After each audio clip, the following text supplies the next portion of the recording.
job. I don't think Zwei and Sawalio are like for like in the roles that they play.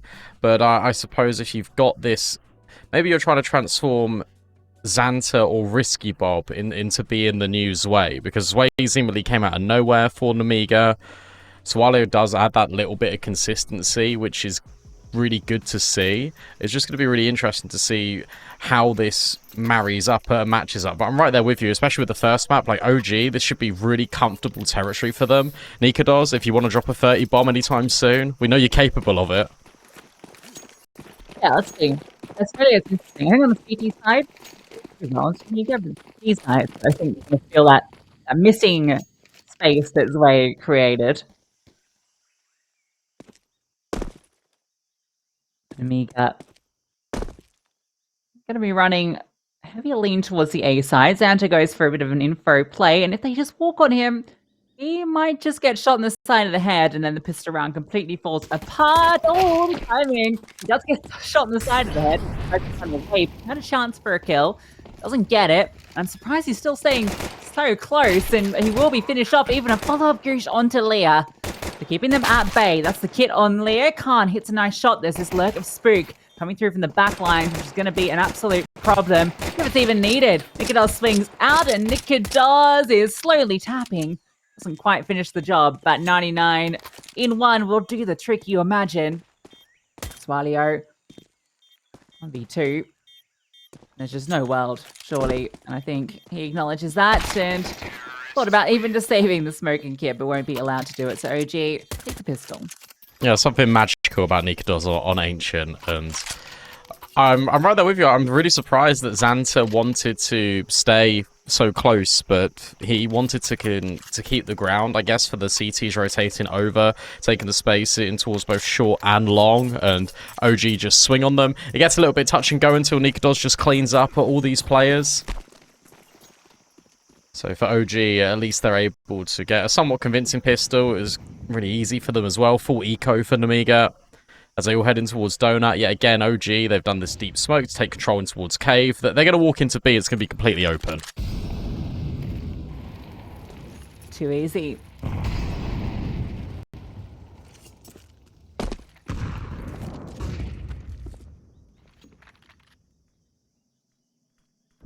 Yeah, I think Sway is an interesting player because on the CT side, I think he does play a bit more of those extremity positions. And even in general on the T side, he's a bit more of like an active lurk.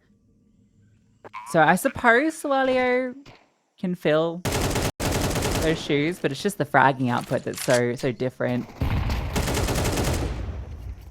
Out of B, that one does fill out of nowhere, I can say, but I think if you're looking for a replacement for Buzz, they are, I guess, not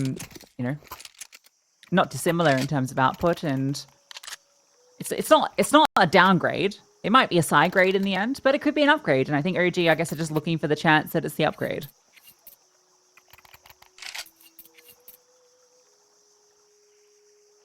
It's just shocking to me, just because, like, I'm not taking anything away from Adam B, but it's more so the substitution of Buzz, just because, sure, they're similar players, but Buzz was just really consistent, like one of the only players, to be honest, that found his footing very early for OG.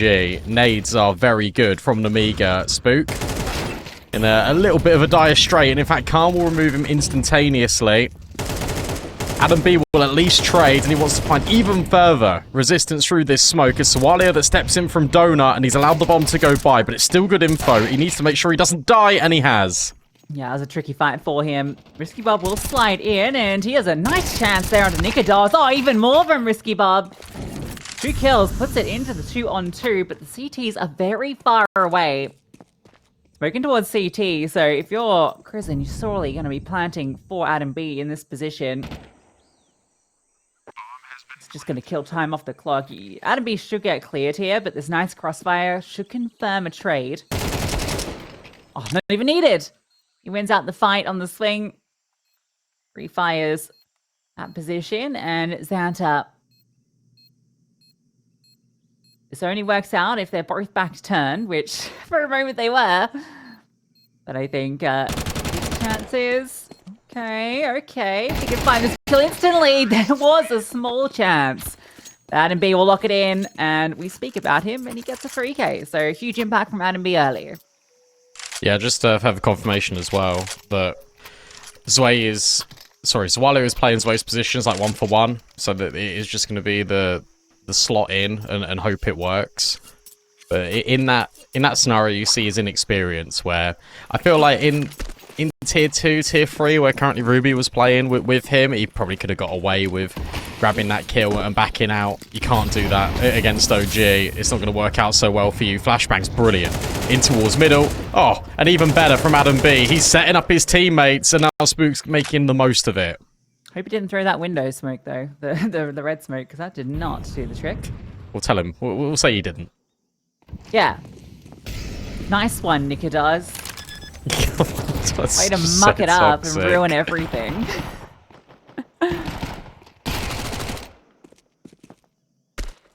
I mean, often is the AWP that throws the mid smokes, just because your spawn isn't as important a lot of the times. On the Ancient, anyway.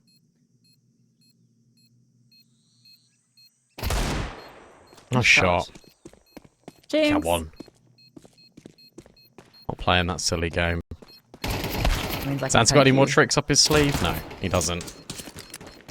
So 4-0, really quick start from OG.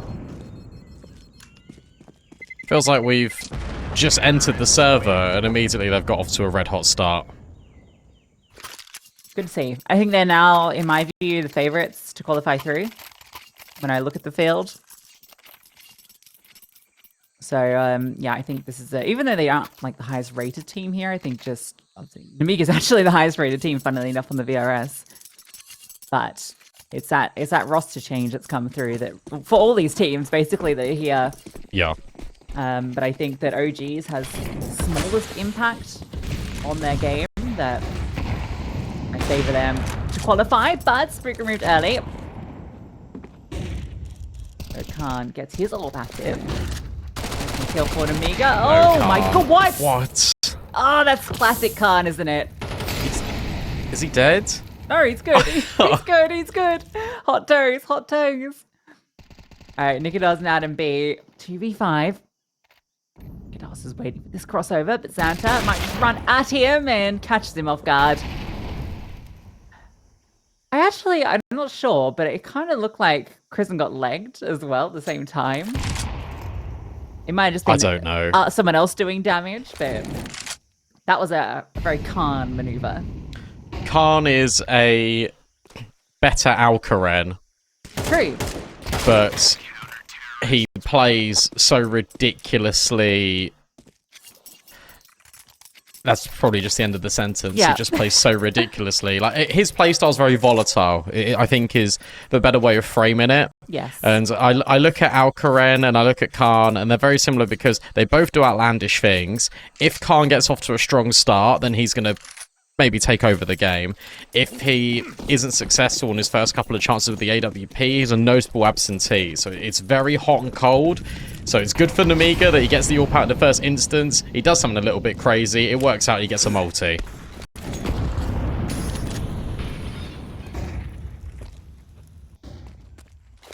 He showed some good stuff the end of the last season.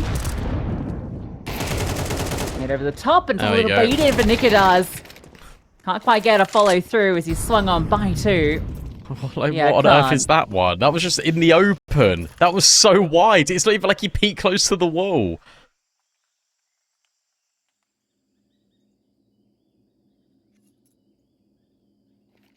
It's fun to watch, but it's just bonkers. When it works, it works.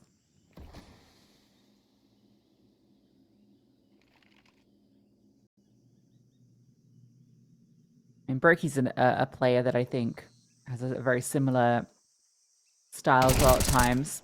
Oh, nice catch. Okay. Really important kill, actually, because that just prevents you from going in towards A, really. I love the adaptation here. Risky Bob immediately go back in towards Donut. Spook's hit a really lovely timing. Is Risky Bob going to be ready for this? Yes, he is, but Spook will actually overwhelm him. 3 versus 3. And now with getting that kill on Risky Bob, you know that was the main player. The only difficulty for Kristen is he's low HP, and he might think there's another one in here.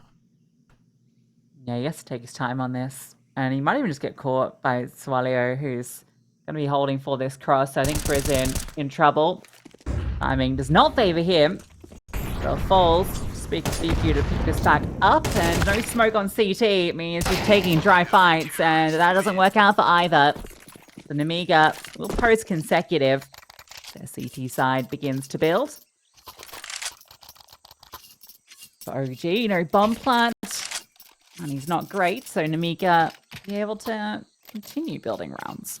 It's interesting that Risky Bob's the one taking all that contact there, and he's the one being the most flexible. And I suppose that's because Swallow's been told he's the dedicated A anchor, and he can't really make any of those maneuvers, but he's always in temple, whilst Risky Bob is just doing his thing. Just to guarantee, well, look, if Risky Bob dies in the end, then I should be able to clean things up. They might expect me, but they might not expect me to be as deep and as passive as he was.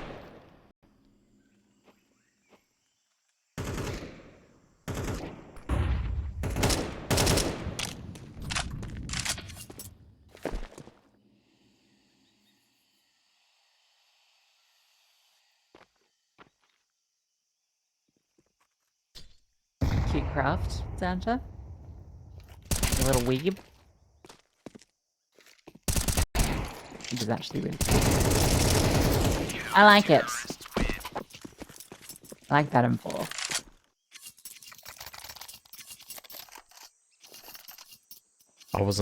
What's on it? I wasn't really looking at it. It's got those like hollow kawaii girl ones, like the CTT agents. I know the one that's like bent over in a very suggestive manner. But it's also got like little heart and like some the little anime eyes. So like, it's kind of just cute. Yeah. Yeah. Yeah. Right. Pop off, King. On the purple M4, the one that's the newish one, purple orangey one. Anyway, yeah. Not that interesting a story, I guess, but there wasn't much interesting in that round, so No, they just walked through talk a about B smoke. something. Yeah, they got killed. Most notable and interesting thing in this round so far is that obviously OG invested a little bit into that eco. So Chris and Spook, they're on Galils. nicoodoz, no AWP, no bomb plants in a few rounds either for OG. So Nemiga got a really good chance here to equalise the scoreline, keep OG feeling a little bit redundant on the T side. Flashbangs, brilliant. Absolutely brilliant. And Swalio now gets involved with the help of Risky Bob's utility. Nemiga own mid. That's lovely, isn't it? I think Leah was saying it's a system that enables way, right? So if the system's good and you bring a new player in who can adapt to that system, then it doesn't matter if he doesn't come into this with a 1.2 average.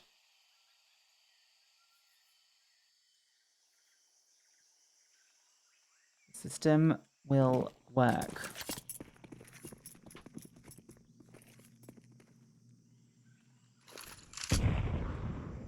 Does look, Spans an AWP on the other side. He's going to peek into, perhaps. No smoke goes down, so can take the timing shot, but it's not the timing that hits.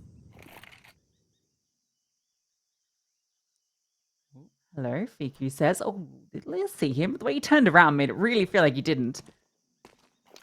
Third player leans B, which spells doom for OG. I think it just spams the player out. He won't. Oh, okay. There we go. That's a nice little tap from Fiku. Holy. 20 seconds. Are they going to go A here? Yeah, it feels like it. So Risky Bob has to hold down the line. If he just tucks in... Oh, I love it. He can run away just immediately, get around the corner. He starts walking. Swalio might be the first contact. Risky Bob doesn't get around the corner in time. And Swalio drops as well. This is a complete disaster. Bomb trying to be denied, but he can't do it. He's going to try and close the gap anyway, and that's to his demise. All right, well, Xander has a chance in this. Has the kit and a good timing as he spots a player coming out, but misses that chance. Now both crosshairs train in on his position. He does tucked into the corner. Chance here for Xanta, but they swing and he almost actually swings over. Krizen gets the kill. All picked up. OG win the round. I don't know what happened there to Risky Bob. So he tried to walk to get round the corner to A main. No, but like, they're running. They're running. He can hear them running. Yeah, I know he did, but he thinks if he can get round the corner silently in A main, basically the timing's going to be good enough where he just about gets around that corner. Swallow takes all the contacts, and then he denies the bomb and wins the round. I think that's the idea, but they were too quick for him. And also, Swallow didn't really get a kill; he just got owned. Crazy stuff. Nemiga once again taking this control. It's just VQ on the lurk, but the bulk of OG group over at A, where Khan lies in wait with his AWP. nicoodoz might just walk in on this angle. Oh, the timing looked terrible, but Khan will quick scope onto him. So a freebie to get things started. That's going to deter OG from this objective. Well, I can't go anywhere. Like all the info that FQ would have said is, "Oh, they've re-smoked me B doors. That means that they're probably have got heaven. We've got no insight in towards middle. If you're OG, you got to maybe contact walk in towards mid. Just try and hope that that space is offered up, and it is in theory. But look at this setup. You've got Risky Bob holding CT for the red room cross. Xanta's now pulled away just a little bit over towards the B doors. In goes this red room smoke. If you're OG, you should be scaling towards cave and going B.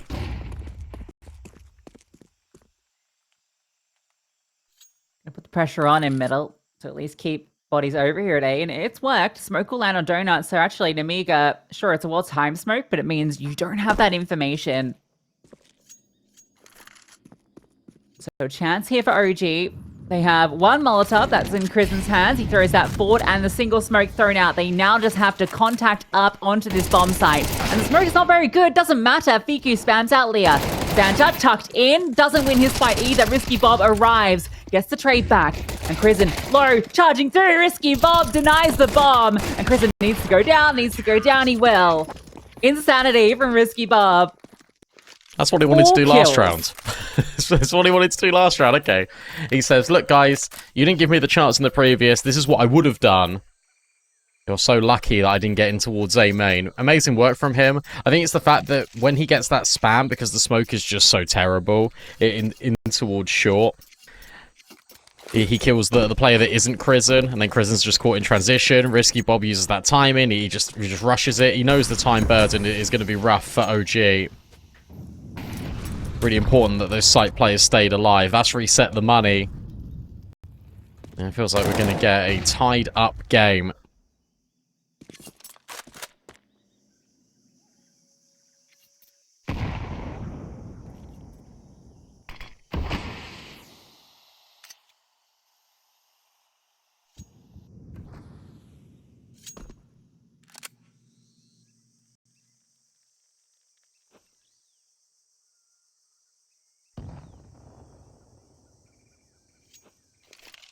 Swallow's position pretty good to deal with pistols. Although they do overwhelm. nicoodoz gets one with the dig. Skip up. Careful. If he goes down, maybe some problems begin, but now should be all sorted. If he does, getting hounded from every direction. We'll be flanking him in a moment. He'll swing out, and Risky Bob will finish the job. So just the one casualty. We are tied up.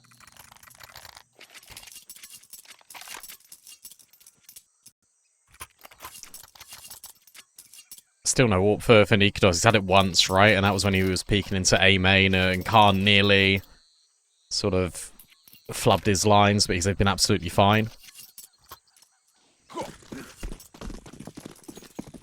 We know he can do it on the rifle, but it would be nice to have that flexibility if you're OG.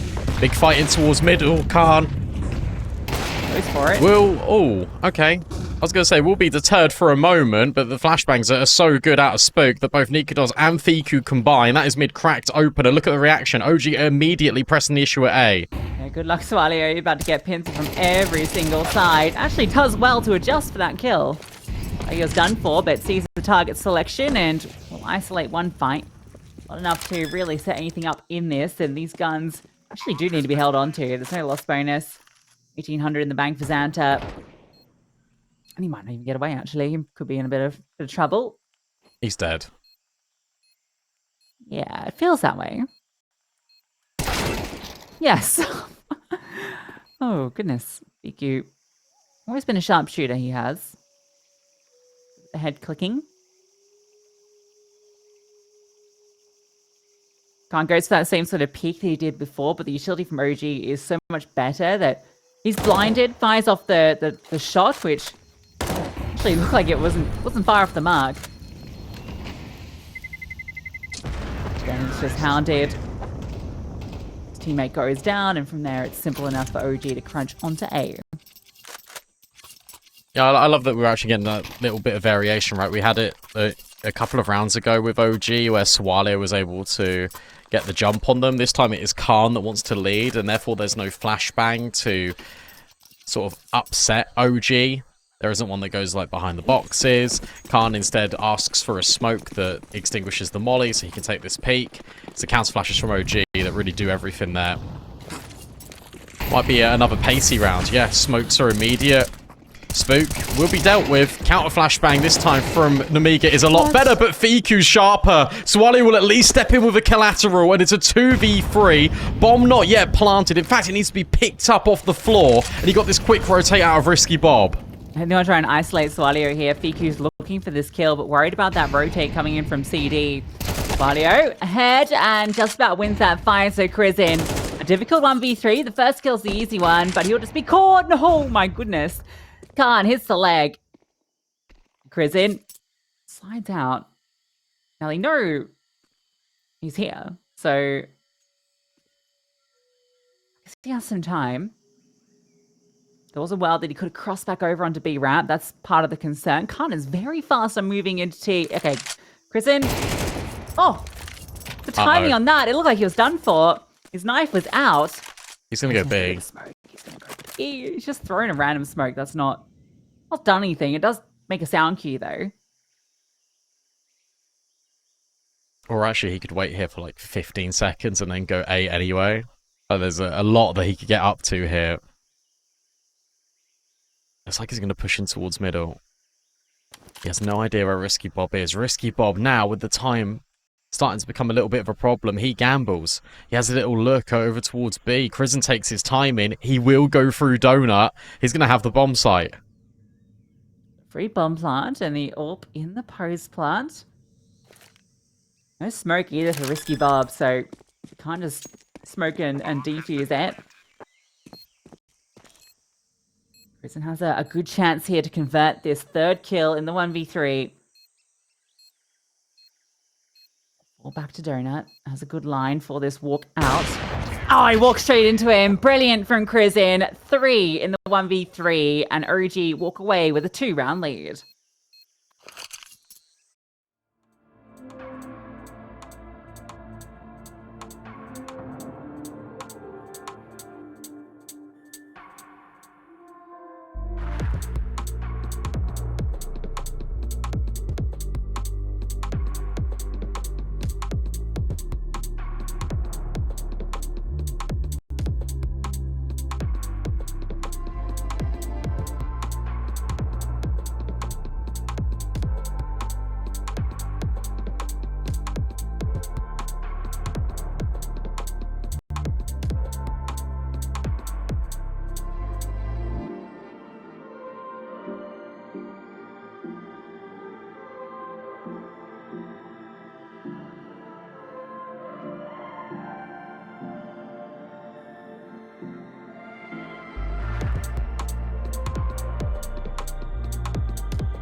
That was an incredible 1v3 to give OG a slight edge to make sure that Nemiga don't come back, and then that half all even Steven. OG now swap over to this CT side, and we get a nice little look at what Sawalio can bring here on the offense.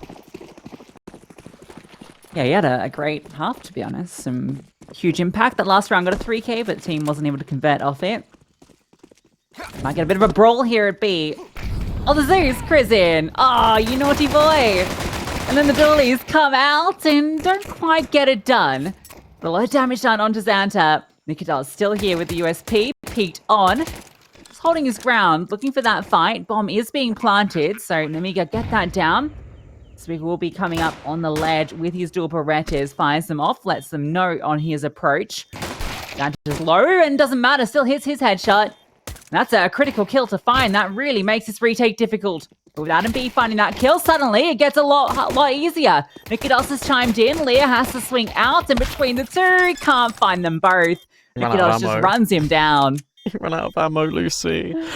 Oh no, he got that first kill, and it's like, alright, I don't mind it. He's going to look back at nicoodoz, and then you just heard the little click of the gun.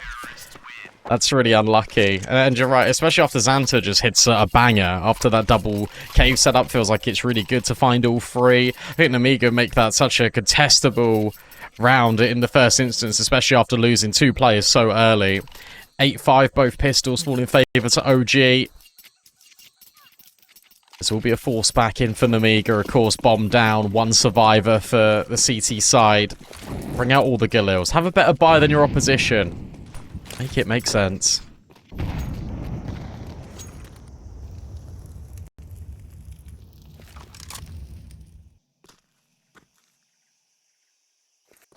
You slow down, you see if you can catch here enough guard. You've already let them know that you're forced into this. I mean, they expected it anyway, given how the round played out. Nemiga just progressing slowly. nicoodoz will move over as the smoke lands on Donut. Needs to account for this. Spots out a player, and he might just get run down here. So be very careful as, yeah, he's getting hounded. Calls over support, though, between him and Fiku. Oh, he swings. I don't know why he swings there, because Fiku was here to support. They give up individual fights. There are still two players on A if this is the end destination, so it could still fall apart. Oh, that's been heard. Xanta This has been on the heard as well. approach. Oh, well, losing that fight. Prison will get his. And you know these players progress out the temple. I think Adam B is known. Nemiga have done a great job of just hunting these individuals. Can't clutch this one, Crizin. Yeah, this round was actually really interesting because what you've got here is Nemiga basically going around the world on the map, but hunting in packs, trying to find these timings and being aware of, okay, if we are moving in this direction and we've not yet seen any contact, what are the angles that we need to be made aware of? Firstly is Donut, second it is close CT, third it is going to be over towards A main. So because they get to big box, again, no resistance, they get out of temple, they don't see anyone in Donut directly, their prison's just in the middle of sight, there has to be a player in towards A main. So I think it's just really good, like, context clues that Nemiga are putting together there in the round. Everyone's on the same page, and it was a really good example of how to operate in the force buy when you're together. Crizin up close to the Mag 7, he's using all the fun guns, and it works out perfectly. Risky Bob hits the deck, he swings, but he gets baited in by the reload. Yeah, it's always a great spot with the shotgun, isn't it? Such a close angle, an easy peek in, and pays for itself. Fortunately, that was the the one thing that's not a pistol that was bought. There's a bit of a heavy B lean, so a chance for these pistols to do some work. Oh, there we go. Adam B hits a quick one onto Sawalio, who tries to cross out, but with the smokes down, now the bomb can be brought over. There's no way to deny this. But it is a player advantage and a chance. Oh. It's going to be difficult getting through cave, though. That's the thing. Like, Spix now is spotted on the lurk. I don't know if you can directly win this, especially with that smoke now being replenished over towards long. There's no kit. This kill would need to come in instantaneously. It's a dink. It's not a frag. nicoodoz will find one, but Lear is doing such a good job at holding the forces at bay. Let's see if nicoodoz can strike back for one more. No. Khan will answer forward. It's still a one-round game, and that was a force buy. Now OG have got to save. Yeah, I feel like Spook had to play last there just because he is kind of the lone flanker in that situation. Got that pack of 3 coming up through short. Kind of want that pressure applied by those so that you can catch that timing on the leg. Always going to be a tough one. We're going to be tied up. There's Nemiga do OG dirty with the reset. Goodbye, Krisen. NT. And goodbye, players. As attempt little flash play does not work out. Leah will happily hoover up those.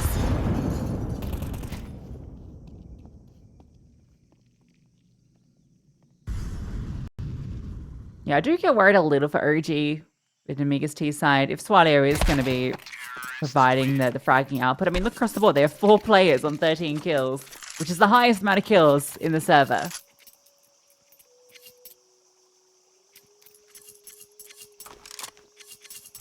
Yeah, no, I understand what you're saying. I think also it's just prioritization for OG on whether they want nicoodoz on the AWP or not. He's gone rifle in again, and that indicates to me, like, if you're OG, you got to be flexible with these riflers. You got to actually try and take some space away from Nemiga. You can't give them all this control. I love this decision, by the way. The guns come out for OG, immediately just going to run it in towards an A exec. It makes a lot of sense. Swallow has taken 1 tick in the molly, and he's just left. He's given away the audio. But interestingly enough, I think OG have read into this. Yeah, look at this. nicoodoz is coming over as well. Okay, you're going to have a good setup here. And if it's strike contact, straight into the rifles. But nicoodoz will find that kill. Look like we're going to scale past him. Good nade and good shots onto Spook. nicoodoz has moved over to Temple. But utility in his face. Oh, 3 sets of flames. And none of them are on him. None of them are on him. 3 mollies. That's actually hilarious. The luckiest man that ever was. But still a seemingly impossible retake. The smoke's going to go over to A main. That's actually really good because there's 2 players in there at the moment. That will land. But getting out into these rifles without flashbangs, it's impossible.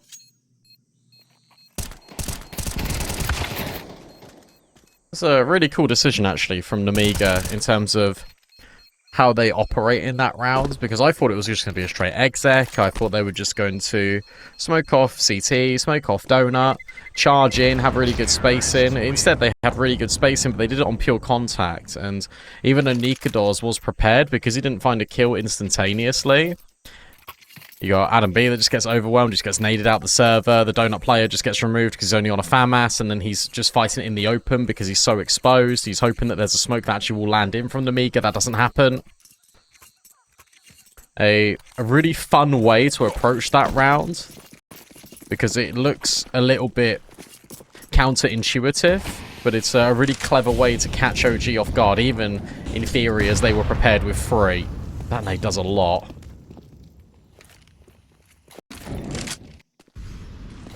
Yeah, the damage isn't really doing a great deal, is it? Can't really capitalize off it unless Fiku keeps something special. That 1 M4. I do like the decision to take the A main control with 2 players. As long as nicoodoz can keep the info on mid, they don't need to budge. Just hoping that they give these dry fights to Fiku.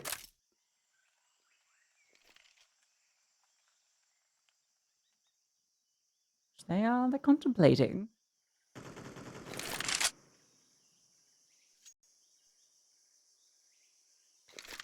just feel like the standoff is going to come to a head shortly. Especially as the bomb begins to move over. This peak, it's coming at any moment. Risky Bob's been holding for this. The confirmation on the first, sees the second, and between the 2 of them, both fall. Players start to rapidly rotate. So OG will have the bodies here, but bodies don't have a lot. Fiku, eyes on him. On nicoodoz' deagle. Shouldn't be a problem. But no way to deal with backside. nicoodoz does get one, and Fiku doesn't get to fire. That is unfortunate. Great kills from Risky Bob to secure double digits. Let's talk about the macro again for Nemiga here, and why it's so brilliant. It's because they are anticipating that OG are going to be doing something in this round. They know the money's not going to be there for them. They're anticipating the push. They're so passive. They just wait. They just drop all the default utility. They take the control in zones, and then they fall back. They set the trap for OG to walk into it. It's been 40 seconds, 50 seconds now in A main. Okay, we'll go have a look. Oh, there's 3 players waiting for us outside. Really solid work out of Nemiga. They are punishing OG from playing a looser style of CS. Spook will at least get rid of Sawalio, but yet again, Nemiga are contacting through A main. Yeah, timing, this should be good. They're hearing that reload in Donut, so no, the Spook hasn't fallen back to cover off sight. The scope up is going to give him info, so it goes back the other way. Adam B moves to Temple. His cross not being held, so... Oh! We'll find that kill. Trey comes through instantly. No CT smoke, but Lee doesn't care.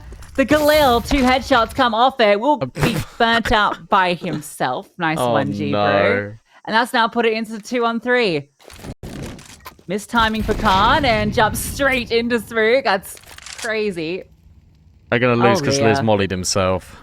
Oh, Leah. Now Xante gets smoked. He's going to let them know exactly where he is. Oh, dear. Well, drop your 1Gs in the chat. That is an unfortunate way for that round to go, but it does give OG the round. How does he do that? He's just got both of these kills. He's worried about Donut, sure, and he's just going to strafe behind Big Box. Oh, the molly spread to him, and he's died. That is one way to get back into this if you're OG. nicoodoz will keep his AWP. They'll take a timeout now because they realise how valuable that opportunity is. Because he felt like Nemiga were going through the motions, especially after they opened up on nicoodoz in deep CT. They were going to drop a smoke. They were going to fight these players on towards Donut. But no, because Leah dies, he actually gives some forfeits all this space. That means that the Donut player can then peek out a little bit wider. Can't do anything with that. Has to hit a ridiculous shot, which he isn't able to manage. That really has given a massive lifeline to OG here on their CT side.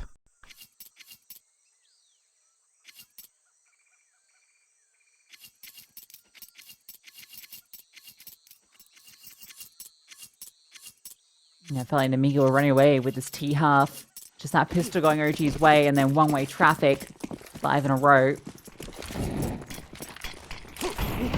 It's still going to be a difficult round for Nemiga, but yeah, not made easier. Oh, Spook gets double naded as he tries to go for the jumping nade. That's a great punish. A great catch from the Observer as well.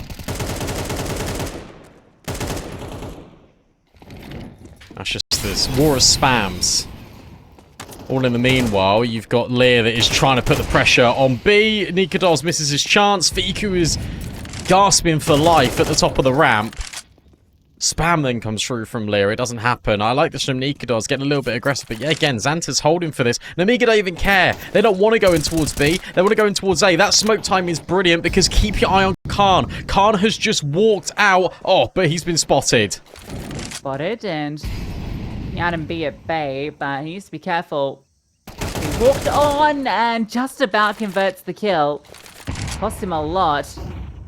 The Spook gets a great deal of value, but Risky Bob's found Fiku, finishes that job, started, nicoodoz moves over, pistol in hand to get the first onto the low player. Feels that he needs to be the hero that steps up. Adam B's helped out by removing the lurk in towards middle, and now they're a little worried, because Fiku went down over at B, they're not entirely sure what the destination is.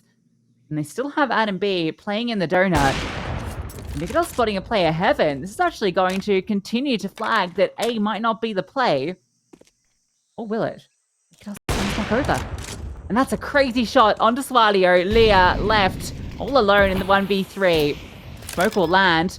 He's able to plant the bomb just about. Sam comes through. And he will go down. It's a small prize to take as OG will tie us up. really important round, not only just from nicoodoz rotations, but I want to give a lot of credit to Adam B, because there's so many moments in this round where, firstly, he could have been overwhelmed, secondly, he could have moved, and thirdly, he didn't understand what his value was in this round, except it's the complete opposite. He understood everything, and by having this control in towards Donut, it leaves Nemiga with limited options, and yet again, what we are seeing is a really good trade out of nicoodoz, which completely removes Nemiga over towards Big Box. All they want is this space over at Big Box because it gives them access towards, firstly, a donut fight, secondly, a temple fight. Then they can drop their utility from that position safely to avoid the gaze of the AWP from CT. Just by getting that one kill, and then Adam B being a sentry in towards Donut just completely restricts all the access, all the opportunity. And even if Nemiga goes silent, Xanta being spotted in towards Heaven, nicoodoz doesn't fall for it, and now he's getting really active, sees the shadow, and now it is vintage nicoodoz, will be traded by Xanta, and Nemiga just going to accelerate. Yeah, vintage dropped the bottle though. Smoke deployed, Krizin just spams out Leah trying to scale upwards, so they're just going to fall go back. A. They can go A. Yes, Swalio's lurk. Look at this. No one's here. No one is here. Spook is deep in towards middle. Swalio's going to get this crazy line all the way into CT spawn. It's exactly what Zwei used to do. Like, honestly, you take off his HUD, it would look like Zwei. Because he always goes deep in towards Temple. He then tries to work into CT. Next question for me, though, is how far is Swalio going to overextend it? It feels like he's going a little bit too further deep. He tucks himself in that corner. Adam B is going to be completely blindsided. There is this weird gap in Donut that I think they're slightly concerned about. Oh, Spook's going investigating. They might have overplayed their hand here. Oh, they have. If they just planted the bomb on A, all these players would have started to move. Instead, they're the ones that go searching. It looked like it was brilliant. Everything was coming together. A round crafted off Swalio's lurk. But the lack of committal means that Risky Bob... Oh my god, Adam B, that is cheeky. I don't get it. I don't get it because you look, if you've got Swalio making that play, Xanta doesn't need to be lurking. You're in a 3v4. There should not be two lurks here. And I think OG do a really good job in recognizing what is the deliberate gap we've left open. It's A, okay. It's fallen silent on the map. They were committing up towards the B ramp. Now they've left. Okay. What info do we have? Well, firstly, there has to be a player that's walked through A. That's why Adam B is so aware of the possibility. And I love the fact he's holding red. He's not holding for the deep angle into CT. He's holding red so that Fiku can start to work. So Fiku then starts pushing middle. He clears out close donut. There's a player not there. There's no one elbow. Swalio, we know he's over towards A because they backed off of ramp. So then they go and they make sure that Xanta, who has typically always been that lurk over towards Heaven, isn't in Heaven.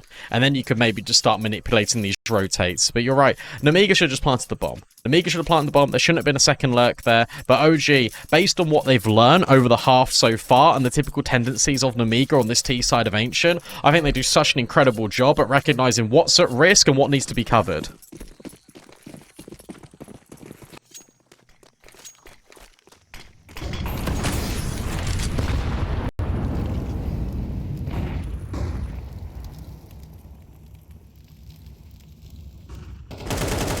Claw this one back.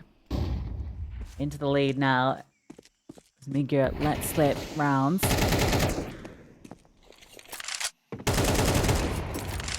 Isn't this crazy, by the way, that this has all started because Lear killed himself in a molly.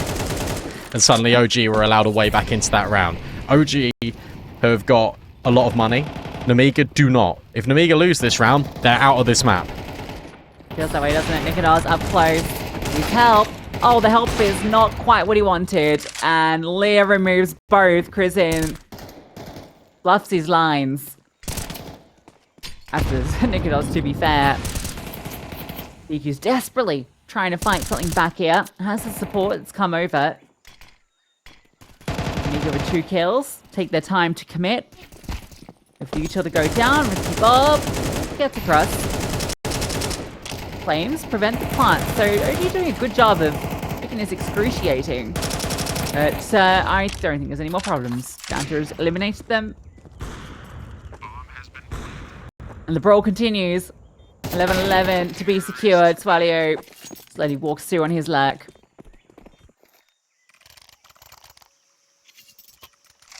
It was a really rough timing for nicoodoz there, but it actually just made his angle really committed.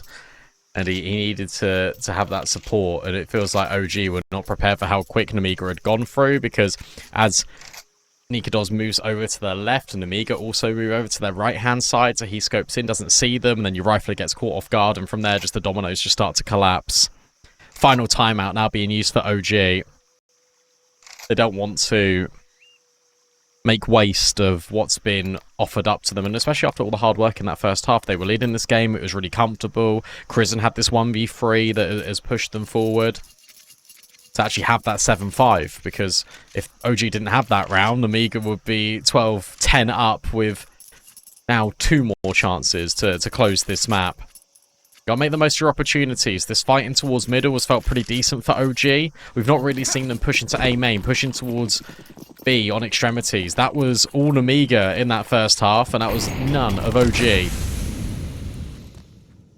Nemiga just want to go A again. It's been their destination more often than not, and the place they have found a lot of success. It's in the early stages of this half. Swalio on his lurk has been brought down half early off the HE. nicoodoz is going to be over here. Again, he's in the right place at the right time. And, oh, trying to bait in. Stop, nicoodoz. Surely they're anticipating the possibility of him being present. And he'll miss that chance on the fine line. Adam B, though, won't miss his opportunity. He doubles down. Xanta will chase him. So it's a kill back the other way. And a player in CT. Bomb. Oh, spam comes through from Spook. The bomb will still go down. It's a very difficult 2-on-4. Swalio, with low HP, has moved back over. The flash is good to allow the scaling. Khan plays on the edge, swaps to an M4 he found, and Swalio gets the kill back, surely. Oh, nicoodoz missed! And Swalio now knows that he's close by with that orb, and Swalio bites down. Crizzen tries to pick it all back up, but Swalio's run away. He's bailed, making this so tricky. A tap on the bomb, he's gonna stick it. There's just no way. There's just no way he gets away with this. Yeah, Khan. Oh, he almost flashes himself. That could have been a disaster. But what a well-worked 2v4.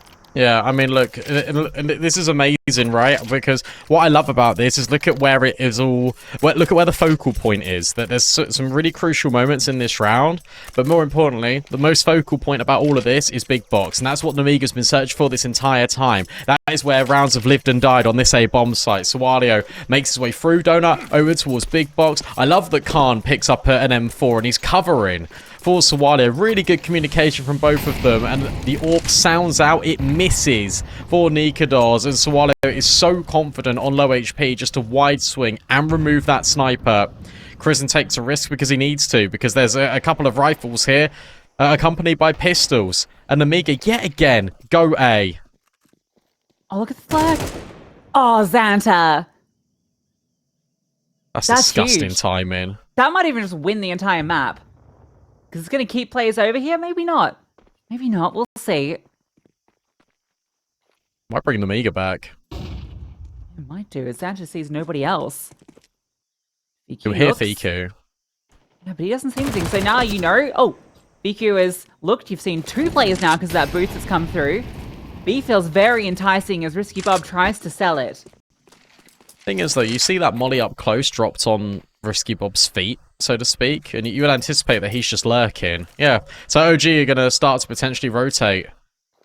They might be ahead of this. In come the smokes. Fiku cannot push past these smokes. He's going to try and at least spam to grab a kill alongside Adam B. Doesn't happen. Bomb will move over. Khan will punch in the digits. The spam to get the bomb denied. Unfortunately, there's only grazing blows. There's no kiss. Risky Bob's lurking red room. It's being held for, but it's an MP9 it's holding. Now it's a Deagle that's holding. And here comes the timing. Eyes off as he moves in. But the burst through. Khan sprays. That flashbang doesn't quite do the job. They're getting crunched.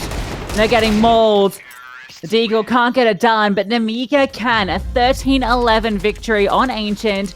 OG's map pick as they go 1-0 up in this series. Yeah, I'm really impressed with Nemiga, to be honest, because, again, as you pointed out when we first started this map, you spoke about the structure and the system of Nemiga, and you could really see it, and I think what's really...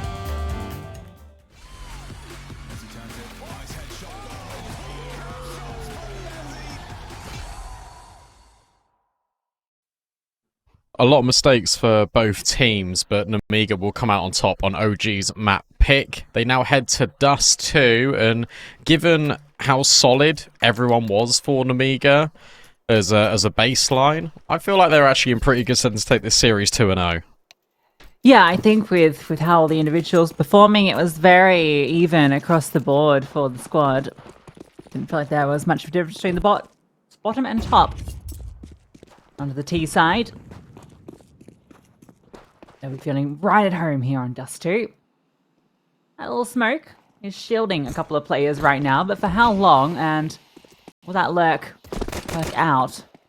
Santa is ready for these players, but already, okay, no, Spook catches him, and now one-dimensional. But the bomb's still allowed to go down, and that might be the only prize they walk away with, as everybody is falling. Khan playing close by. We'll get one with this P250. The players are low, but they just overwhelm, so it's just a few frags at the end. That looks like it's going to be really good for Nemiga, but every shot comes through for OG. Yeah, and Risky Bob actually just takes his lurk time in really aggressively when he doesn't need to. If he just waits like 3-4 seconds, then Spook's going to turn around. He's going to be there on a much better timing, but good presence of mind for Spook just to hold the smoke just in case. He gets free, even drops an AWP over to nicoodoz. That's going to be the prioritization, of course, on Dust2. Respect that comes out in the second round. That's a big ask. I'm amazed that, yeah, I suppose you get all those kills and you get the bomb defuse. You've got enough money. That's crazy. And you know you're up against a force, so why not?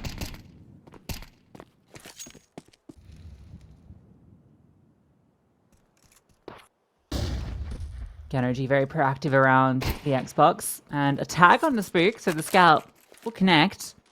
Santa on that, not Khan. As they slowly take this control long contact.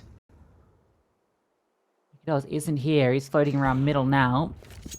And he has found success. Opening kill onto Santa. Scout hits the deck, and then Fiku puts 2 more on the floor. Oh, brilliant from Fiku. A third off that long range engagement, and Khan left alone. Can inflict damage here, but it feels like that's probably about it. Don't think he'll be clearing Spook on this close corner. He half thought about it. And if he had, it would have been a freebie, but it's not. And so OG convert pretty comfortably against the Force. Yeah, considering how much damage was inflicted, to keep 4 players alive there feels really good. If you're OG, more notably the AWP is obviously saved forward.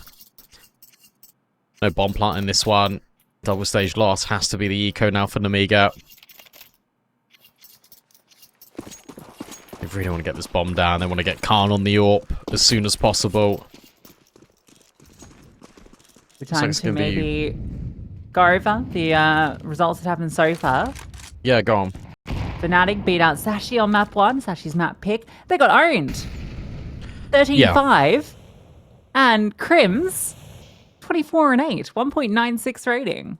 This is why you can never bench him. Yeah, he puts out one of these and you're like, okay. Old dog still got it. Yeah, he does that once every 2 months. Yeah, I mean, that's enough. TNL beat out Passion UA on the opening map, 13-8. And Paravision took their opening map over Navi Jr. or ex-Navi Jr. Are there any teams that you look at the bracket and you think, oh, I really want them to qualify through? I really want them to qualify through. Yeah, like do you look at any and you think, yeah, that'd be good. I know you're big on Paravision, right? Yeah, I think you would really like to see James back in. I think it's exciting to have him on LAN. Claudio, what happened there? I'll tell you in a sec. Can I get the bomb down? I don't think so. Oh. Maybe. No. So he tried to jump into CT spawn, and he got tagged a little bit as he was falling, and he just hit the floor and died. That happens on nukes so often, but Dust2 it's a little harder to do. smaller distance, you're probably only taking 15 damage from that fall.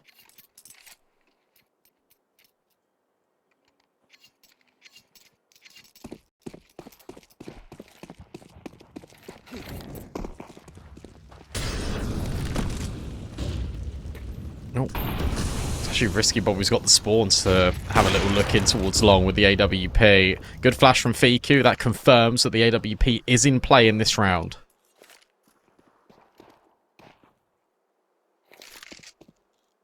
Adam B just got all the control in B, so they don't really... Down.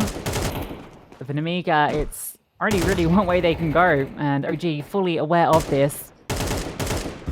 Anything they need to not do is overextend against the AWP. You're aware that that's in play. Counter just tries to disrupt that smoke a little bit. Doesn't quite work. Will be the last one for OG on this side of the map. They don't need a budge. Like, they've got everything covered. They have 3 players watching long. Yeah, see, it's interesting because where Sawalio is, the information for Nemiga can be, well, there's a real world in which they have pushed either middle or the B site. Spook just has a little consideration in towards top middle, now sees the smoke coming over. If you're Spook, you're saying that's the player that was outside B. They're still committing towards long. Let's just stay here. And they're bang on the money.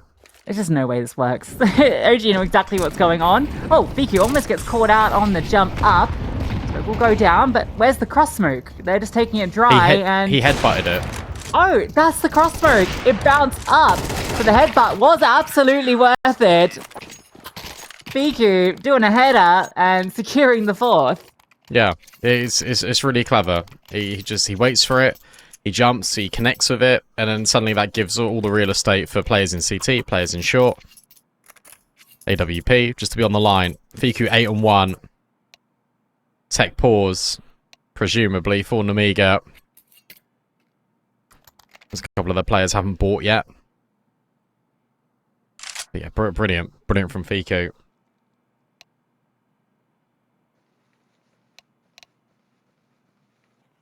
But also, just for Nemiga, they, like, they just had no options. Playing completely in the dark, they get all this long space and never offered anything up. OG have all the information because Adam B's pushed through. Spook's just jiggling in mid. And it's just too easy. Even if that smoke had landed, it would have been easy because they had 3 players just ready for it. And a 4th not far away either.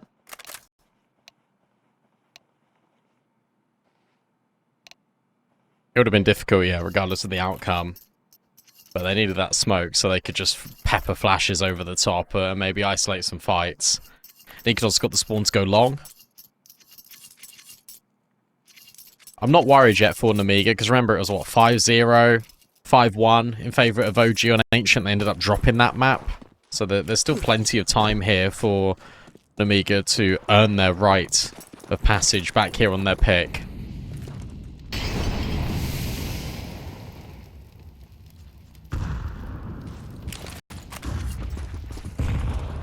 Pass out through middle.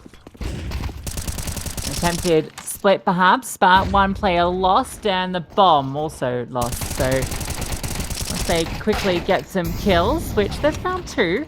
And Xanta hitting that shot changes everything. Now the bomb can be recovered. You've got rifles. This looked like it was all going to fall apart, but they quickly get 3 kills back. The B players come up empty after finding those first 2, and this is a really impossible round for OG. Yeah, and it's all because of the timing here for Nemiga. So Spook spams 1 out at CT. Adam B then takes his time in on towards upper tunnels. But because Nemiga are sprinting through and they throw a really good flashbang on towards Prison, Adam B then can't help. So Adam B is stuck in towards tunnels. He then gets pincered upon by all these players. Xanta hits a ridiculous deagle shot. And that's how Nemiga get their first round. I didn't expect it to come in that manner because that was pretty ridiculous, quite frankly. That's why you can't count them out. OG got plenty of money they can keep reinvesting. This saved AWP from round 2 is still being kept forward continuously, which is only going to help the bank balance here for nicoodoz. That is a wild round to pull out of nowhere if you're Nemiga. Yeah, just a little bit of pace to get it done. Sort of rounds that breathe life back into the half.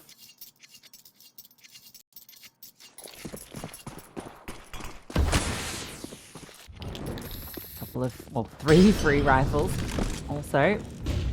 Peeked out long. Can't really be given anything on this. He falls back. Instead, it's in towards short that nicoodoz gets boosted up.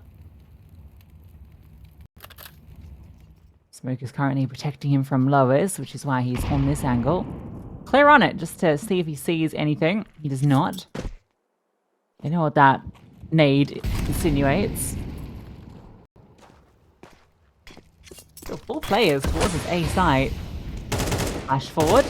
Piku's trying to keep them at bay and make sure they don't progress through that smoke, and they don't.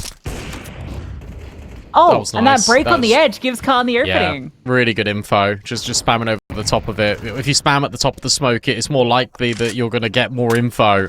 And then Sawalio just follows through. That one's in towards middle. Krizen's hit the deck. Biku and Spook looking to test Sawalio and Risky Bob. It's now feeling a little bit precarious. I love this, though. They've got to just try and take these fights. They've managed it. A 3v3. They've given the space over towards the site, but now they've still got control of short. And they have to wait for the smoke on the T side, so Fiku's allowed to scale up quickly. Everyone's arriving. Fiku just charging forward. He wants to get as close as possible. And off the flashbang, they collapse on them. Brilliant moves from OG.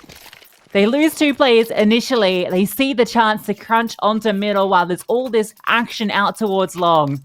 Isolate these 2 fights. And then the immediate response as soon as Nemiga begin to scale onto site.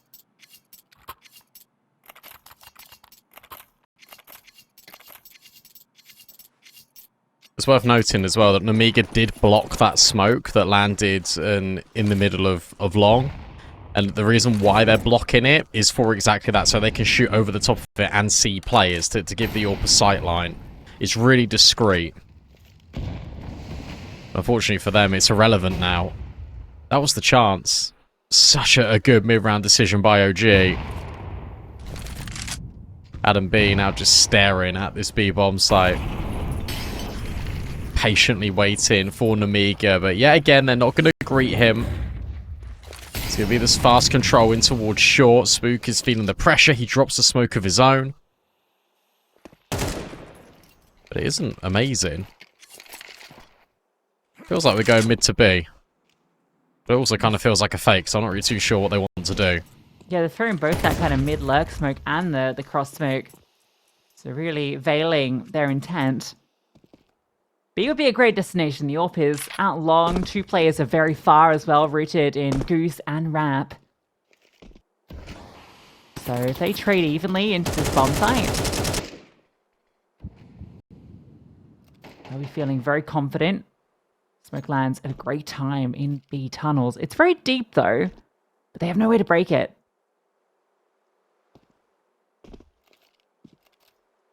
So they're not going mid to B at all. They're just going B. So they're going to molly deep. I imagine molly close as well. Here comes the burst. 20 seconds left. This has to work. The molly comes forward as well from Chris, and Adam B just waiting for his moment to strike, and it will come with that flashbang. But there's a counter also thrown in by Nemiga, but Chris's utility is just superior. Now he can be on the line, and there is no time for Nemiga to get in towards this site. They have to run for the hills to try and hold on to all their weaponry. And just by keeping the utility, not enough pressure put by Nemiga. Brilliant work by OG and their in-game leader. I don't really understand why they don't have a lurk. It's like tunnels is so hard to breach. And you know, with the time ticking low, there's going to be saved over usual. They can be dropped forward. The flashbangs just do the heavy lifting there. But you have one player lurking out mid, you know, Sawalio, who you'd normally expect to be in that role. Like, that just feels like the way you make that round happen. There was plenty of space to work. Could have come through with that kind of 20-second mark as you're revealed yourself. Kristen is focused on supporting Adam B. You can punish out through doors or window. It's just very peculiar that they decide not to have that mid element. I wonder if it's just because of what they've been doing in the earlier stages of this half, right? Because you think about it, they've gone through short a fair bit. There was that round where Swalio did end up dying to full damage, but they tried to get in towards CT. They have been dropping that mid to B smoke pretty consistently. The round they won on Deagles was through mid to B.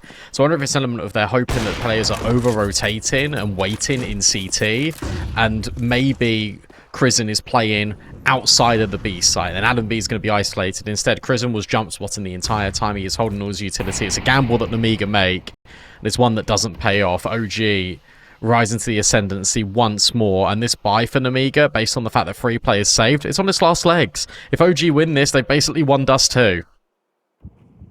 I feel like Nemiga have been at the point where they could break OG at any moment, but they've just not been able to get the rounds going.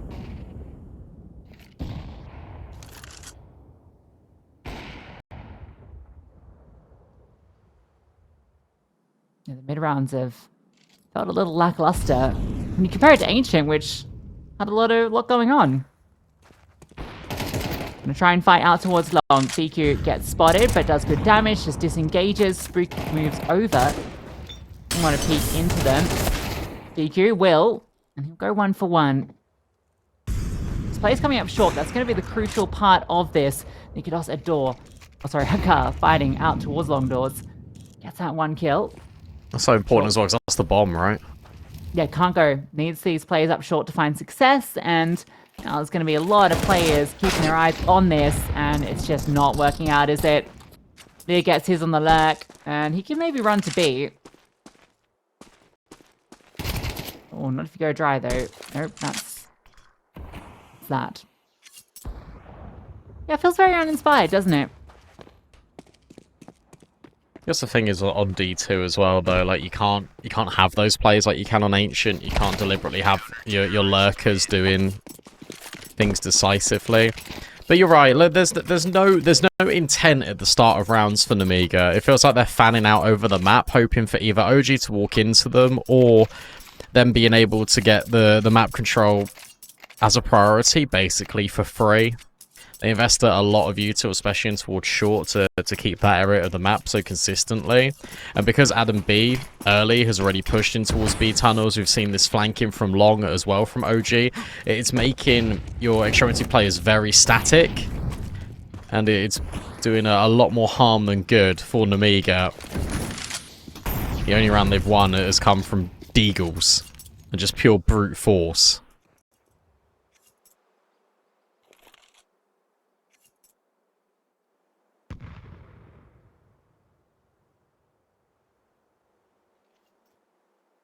Yeah, it just feels like they're really telegraphing exactly what they want to do. OG always have all the bodies there to deal with them. The one time they didn't, Nemiga just went in as a group through the most narrow choke point in the game and got eviscerated.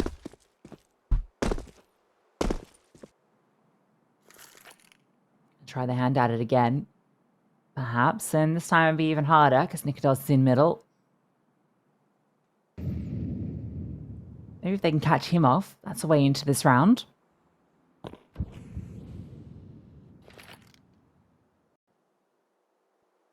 A fairly safe position, and it's an easy one. Leah peeks in, gives that kill over, and nicoodoz feels like he can take a few more shots.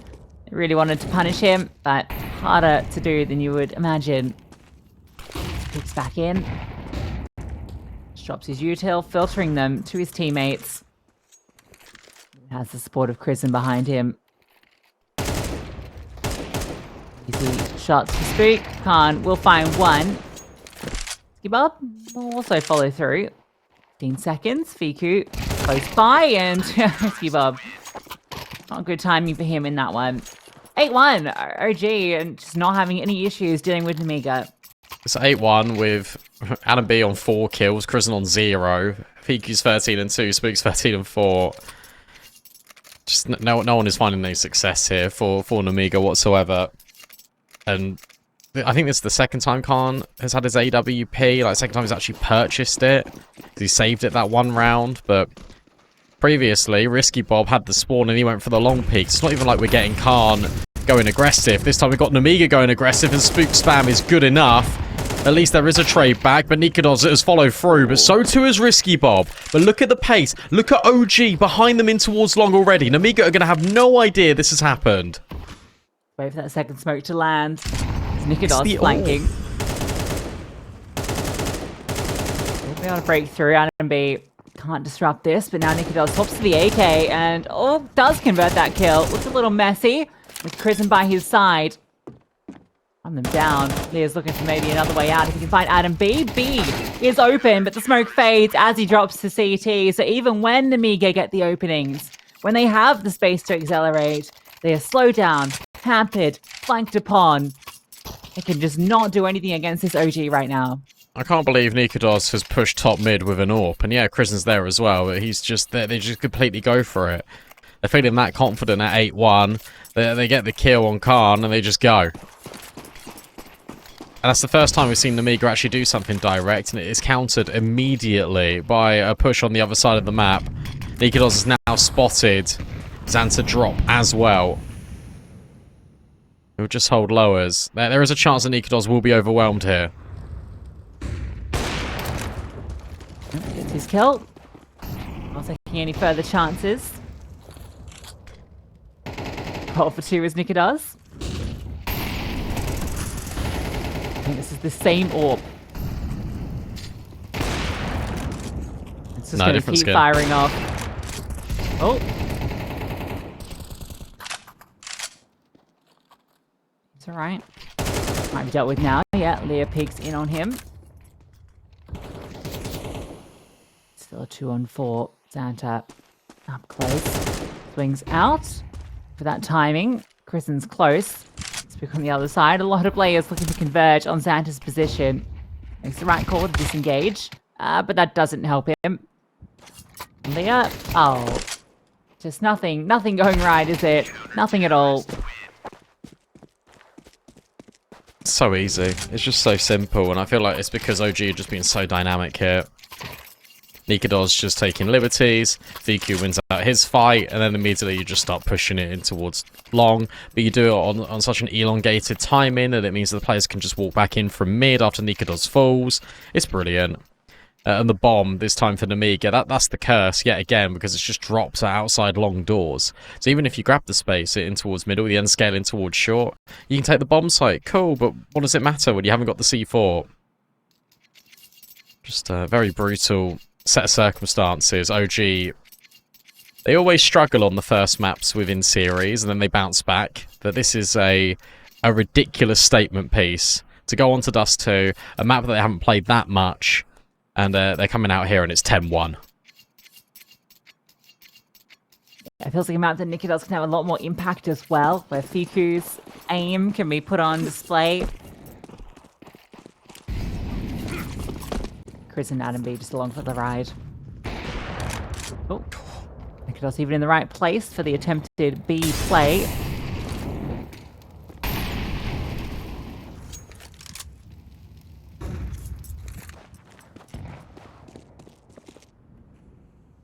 Got 2 smokes, so Heichi and a flash in this final round to try and post 2.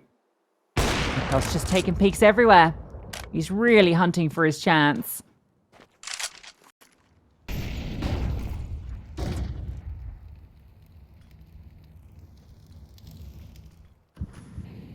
And now Crizzen just goes. It's just, again, it's just so fluid. It's like, okay, well, the contacts come through middle. Crizzen and Spook now just slide over. Spook's been doing this an awful lot. Nemiga probe a little bit in towards middle, but they're going to reset and they're going to walk straight into this setup. There's no flashbang. Well, Crizzen can't quite get the second. 1 HP, still standing. Fiku lots his lines as multiple players charge him down. Difficult position for him. So maybe they will just brute force their way through when the fight's on short. nicoodoz avoided. And be not in a great position to regain the control. Scott Swalio is going to be on that very late lurk. Just holding all the cross up to Xbox so that rest of Nemiga can focus on CT. And B gets that headshot. That's onto the low HP player though. And the flashbang actually gives him the chance there, but there's the lurk coming through. So Nemiga, they walk away with 2, but it does not feel enough.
OG are smashing Nemiga on Nemiga's map pick of Dust2. It was a 10-2 half.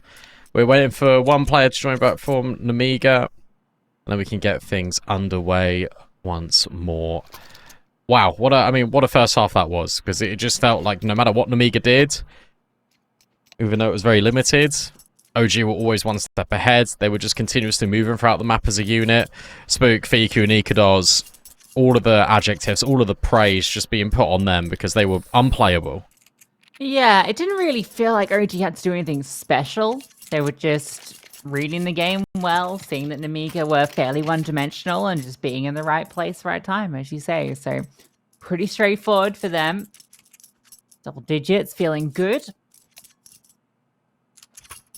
Looking at that Mirage in the distance. Dust to dust. Looks like Fnatic Sashi also destined for a third. Sashi on 12 to Fnatic 6. They're exchanging map picks. No chance of that in the X-Navi Junior Pyrovision game too. Find out long goes Khan's way. Because PT50 doesn't connect. And now Risky Bob. Getting curious, so not going to be wrapped up just yet, as the first kills from the pistol round go the way of the CTs. OG begin to scale through short, the one avenue available to them. Xanta, oh, wow. Nice shot from Xanta. Catches them as they jump around, and even the follow through. Fiku, good turnaround for that one. Too many plays still with surely going to be hounded from behind, and can't get past Leah. So Nemiga and the pistol look great.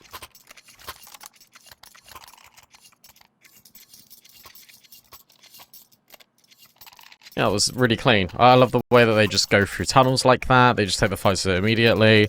it feels like they're actually fighting on the front foot, which is something that they weren't doing on the T side whatsoever, even though it feels like when you're playing Dust 2, that's how you should be operating on the T side, just continuously trying to force these fights, going with the tempo and the flow. That's the, ironically enough, probably one of the most comprehensive rounds we've seen out of Nemiga, because there wasn't all the added barriers of the utility, of the advanced weaponry. Pure eco for OG. They say to Nemiga, we don't want to force back in because we didn't get the bomb down. We don't want to give you too much hope on this CT side. Whenever I watch Nemiga, though, on Dust 2, I will say their CT side is way better than their T side, so let's just have that in mind.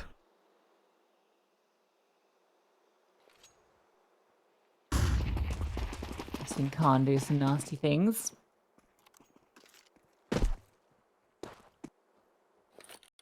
Four. Xanta. This nade's destined to be thrown to do some serious damage off this contact. But Krisen's going to try and jump down, draw the crosshairs. They all swing out. Now the utility goes forward. Xanta, a lot of responsibility on him because, yeah, Khan very low. Okay, the Glocks have found 2 kills. That's rifles. That's a bomb denied. Leah, cheeky.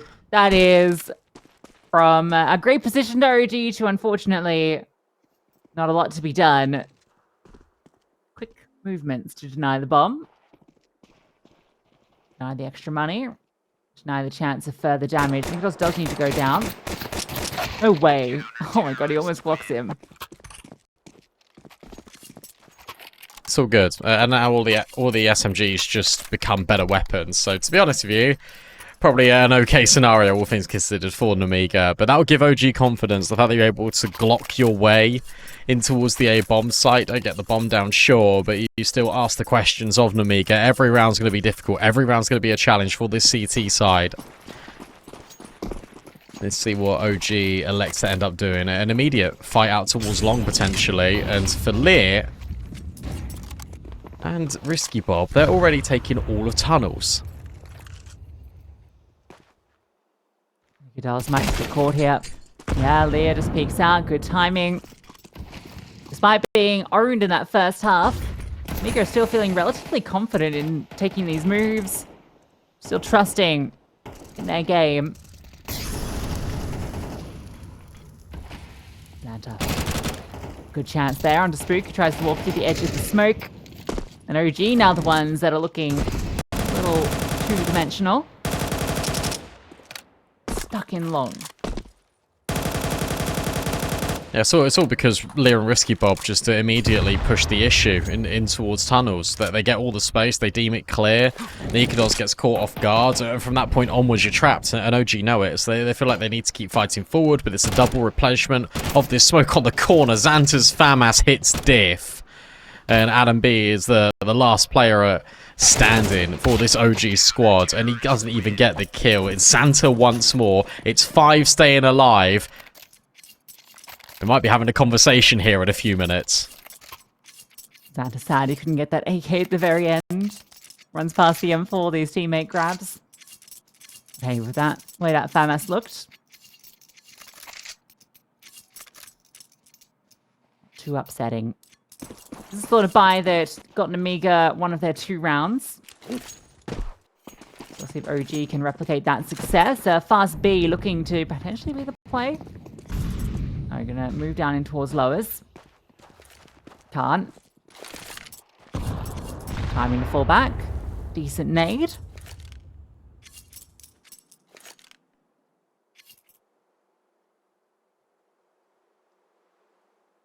They did this before on Glocks. They were able to get onto the bomb site, so there's still every world in which OG can still pose a threat.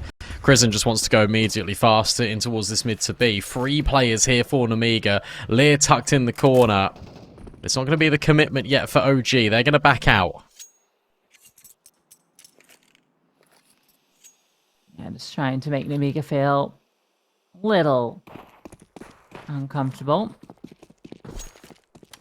Okay, the idea is try and fake A and then go to B, but Nemiga, if they just hold the setup, He'll have no problems dealing with this.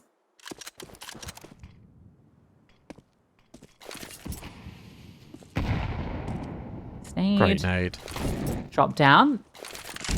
This is all just a ruse. Try and push into this B bomb site with the bomb. Khan has found Spook, and now... Oh, timing on that is terrible for Risky Bob, but he has Swalio by his side, and two of them are able to find those kills. So Kritzin gets a headshot, but that's about all the damage inflicted into this round. Some fun ideas from OG, but Nemiga's setup is perfect to deal with it. Yeah, and the issue is that you've got two players that get spotted in towards middle there for Nemiga, so the B Tunnels players think, oh, perfect, here's our opportunity, but Swalio's so good at his job, because all he's doing is just guaranteeing that the round can never be lost just by tucking in, and doing the boring job of holding an angle and hoping that players will come to him. They eventually did. He's able to grab a kill, and he's able to give Nemiga that 6th round. Everyone's cooled off a little bit, bar Fiku. In this second half here for OG, and now everyone, the usual suspects, Khan, Xanta, Risky Bob, all start to step up for Nemiga when it matters most. This was 10-2, 4 rounds in a row here for this CT side. Khan, reacquainted with his AWP. Spam feels like it's right on the money, but it isn't. Instead, it's a molly that goes forward for OG to push the AWP back. Flash. Spook will get that ground. They're making Khan feel uncomfortable. Xanta, this is very careful. Fiku. Oh, spotted, but yeah. Just peeks into that. It's easy enough for Fiku to get the first. Xanta maybe overextending on that one. Now no one's at A itself to deal with this. Said they want to try and maybe get the fight in middle. Khan's looking for this. Fiku's found another. Fiku's just won this round by himself, it looks like. Even though Khan gets that one kill, they're just not in position. They gotta save. They already know it. It was wild to me that Xanta keeps fighting that over at long doors, especially after the initial jiggle. It doesn't make any sense for him to commit into that fight. Maybe he's trying to catch a timing on Fiku, thinking that Fiku isn't going to properly commit into it. Does a lot of damage to him, and the fact that Fiku's able to get the second one onto Lear is just really questionable for Nemiga. Absolutely should have been that trade there. But at least this is a good decision. They're just going to save. They're going to keep everything. They've got more than enough money to drop their players. In fact, they don't even need to drop. They will be dropping that first round here in this second half. OG will elevate themselves to 11. Now, everything doesn't feel as happy and promising as it once did for Nemiga. Still chances to work their way back into this second half, but the road just becomes that little bit longer.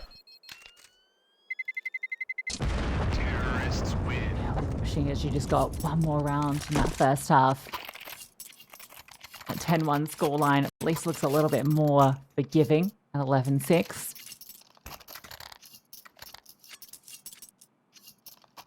Fiku, it's been the hero for OG in the second half, continues the big lurk out long.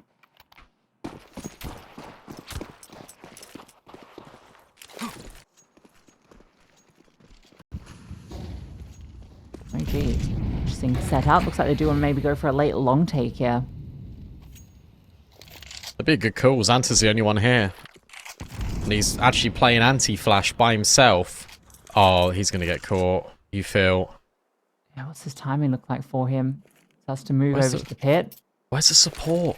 If these players are just going to burst through the smoke, he's full blind. He's caught off guard. He hasn't died yet, but we need help. He's done for. He's done for. Drops the smoke to at least give some time for teammates to come over. But how does he live here? Pescinelli knows he's in this smoke. Yeah, there's just no chance. You got the worst possible timing too, because he's out in the open at that moment. Good nades. He's close to the door where you can kind of avoid the flash at times. He was in pit, would have been fine. But he's just trying to play on the edge of that smoke. OG flashed through at the last seconds. Yes, good damage back. It's a little bit awkward for OG here because they have fully committed in towards taking this space up long, and now they don't know about middle. They don't know about tunnels. When they saw that Nemiga were pushing in towards long continuously, they would take the space in towards B themselves. So they feel like they're trapped. With 30 seconds left, they have to commit in towards this site. Mollies thrown forward, flashbangs even being tossed up. This smoke is not great, and the counter flash is good, but Chris's shots are a little bit better. Khan on the edge. Oh, just plucking players as they cross into sight. Time is such an issue, and you're right. The bomb is on the floor. Surely this is done for, especially with Khan just plucking these players out of the server. Nemiga are able to overwhelm the odds, all because they committed to that fight. Xanta stays alive for an extra 10 seconds, and OG are confined to that space in long. Yeah, the flash over to try and fight forward doesn't even work out for Nemiga, but the smoke's a little skew if Khan gets the kill, and the bomb carrier was facing CT, so the bomb goes flying into the T smoke, and then it's desperation for OG, just trying to fight forward. Khan takes different lines, has support by his side. Honestly, that felt like a round from the first half if you flipped the HUD around. Even with OG finding the opener.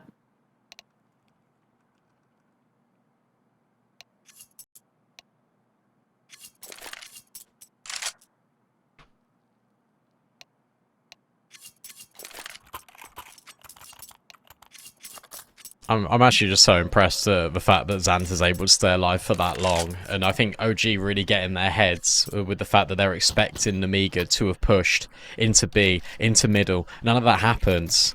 And as a result, OG just remains so static. Nemiga have got a really good chance to continuously knock on the door now. It's crazy how back and forth these rounds are, but if Nemiga keep winning them in this manner, then the economy is going to be broken. Boost up for nicoodoz. Oh no! He goes for the wall bang. He hits Sawalio, and Khan will remove him. Oh, that feels so rough because he hits the hard shot. Not the confirmed kill though, because it is just the leg. You don't even know that damage has been inflicted. The second AWP gets dropped over to Sawalio. Somehow, Khan doesn't have either AWP. I guess the other one's out long, so it's not quite easy for him to pick up. Oh, good timing here from OG. I like this idea. Free smoke, they're ahead of it. Lear gets overwhelmed. And that's the bomb now spotted in towards mid. Oh, Khan needs to be careful. Does have some help from Risky Bob. Look at Xanta. Xanta's pushing long. Timing on this, he's got the information. Don't think he wants to risk the push because of what happened to Fiku before. This is good for Khan. Khan's now confirmed that it has to be short play. That means that Risky Bob can be on the angle. Risky Bob takes down 2. That's everything. Xanta rotates in. He's just trying to deny. Deep molly. OG are forced to use their smoke, and he's still alive at long. Man advantage, but Swalio's low. Khan on the rifle. Fiku has a defensive smoke. He can drop down. Some flashbangs to help scale up. Great flashbang. Fiku still converts that spray at long range. Despite being half blind, Khan now comes out, and Fiku somehow still alive through it all. Will only hold on for a moment, and Khan, a huge round, gets a triple in it. And Nemiga continue to close this gap. Khan gets a triple in it. None of them on the AWP after the entry on towards nicoodoz. Risky Bob does so well, by the way. The fact that he wide swings back in on the AWP, takes a second to the grave with him, is such a favourable trade. And you've got the molly being deployed, the flashbangs coming over from long as well, just really restricting access to OG. Fiku hits the hard shot. You feel like Khan is going to be dealt with as well in a matter of moments, but no, he wins out both engagements. That doesn't break the economy for OG. They got that bomb down, they continue to invest. But this time, the spams, they're not connecting. And an early kill hasn't happened in the first 15 seconds. And again, you got AWPs at both extremities. Nemiga wielding the dual snipers. The deadly effect.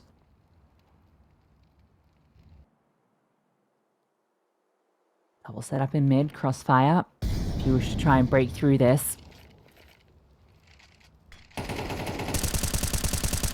There's spams, doesn't connect. Counter smoke comes through. He's broken. Prison revealed, but Lear's not ready. No. It's a freebie, and now Kristen continues to scale, and he'll take down a second. He has had a quiet map, but now a huge double kill. And that might be what gives OG their 12th. Khan's waiting to see if this extension comes through, but he can't wait for too long. They're coming from every single angle. He needs to find a way out, and it's not offered up. A small mistake from Leah. And it extends into map point for OG. Sure, you get one here. But if Fiku removes you, the money dwindles. Risky Bob's just so far away. That just wasn't calmed. That wasn't calm that smoke was going to be broken. So Nemiga's nades. I think he broke it. You think he broke it? I thought it was Sawalio. I saw a HE that he had. It might have been him. I mean, perhaps not, but either way, you see that T-smoke come down. Surely you're ready for that pressure. Well, they did it last round as well. They pushed the smoke and they got ahead and they were able to find that kill. They did it exactly the same thing to try and deny Nemiga. This time it works. Krisen with massive impact. And OG with 4 chances to close from what was a 10-2 half. The T-sides on both teams have had their struggles. And Nemiga's comeback is now starting to feel a little bit falsified.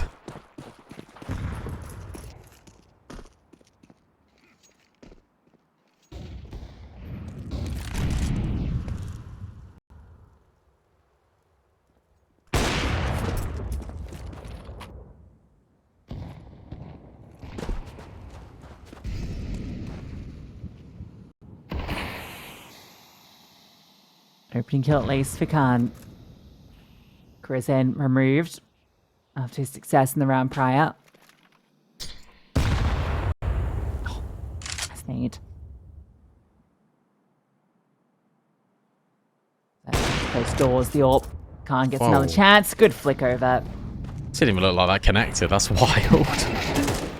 Oh, okay. Ouch! What? And Xanta still wins the fight. Still wins the fight because the molly just puffs up in Fiku's face. There's that half second that Xanta needs. 5v2. Nemiga will extend play. That's a quarter of the job done. There's no real money here for OG either. nicoodoz probably actually just wants to save. In fact, all players, like both him and Adam B, just holding on to these guns is probably the best play.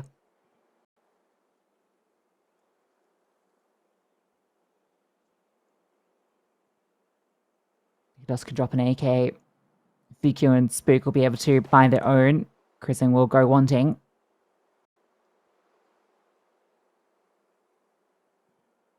I think Sawalio was seeing one player all half, and that was when they were on Tech 9s and they rushed B.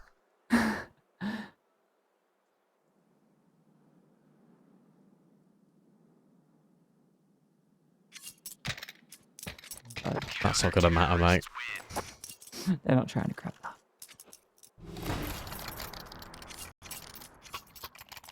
Okay, so by saving these 2 weapons you can buy, Krisen will be left wanting, but Spook can get an AK. nicoodoz, to be fair, could even drop an AK over to Krisen. Yeah, I think they'll end up with an okay buy. Losing this one, and we're looking maybe an extended game. Boost up again, and Khan again holding for it. 19 and 12. Khan has now started just to get so many of these opening kills, and look at how mobile he is. Sawalio now will come over. I can hear all these players in towards upper tunnels. Khan is still here. And this is such a passive but also advanced position here from Nemiga. They pushed that though, they would have freebies. Both those players weren't looking at lower. It's a nice at least it's still info. There's going to be a timing. They need to turn around at some point. No one's watching mid. Are they ever going to move? Oh, they need to move. This is crazy. You can't hold this for this long. Okay. Oh, okay. So Swallow will clear now, and then that means the Khan can turn around. Khan has a look. Oh, and he sees a lot of them. He's still able to pluck one out the server before he gets taken down. A risky bob with that second AWP. Everyone chimes in from Nemiga. And in the blink of an eye, when it feels like potentially they're going to be caught off guard, they immediately light up that kill feed and bring this game to within 2 rounds. Yeah, and this is going to be a half buy from OG. They need to play one more for the full weapons. We might just have an OT after a 10-1 scoreline. OG gotten 2 rounds. Nemiga's 9. God, Paravision came back as well. They beat Ex-Navi Junior 13-10. Okay, so comebacks across the board. Can they convert this one? Good damage. It's 1 rifle in Spook's hand. They want to fight out long. They want to burst through. Flashbang good. Xanta feeling the pressure.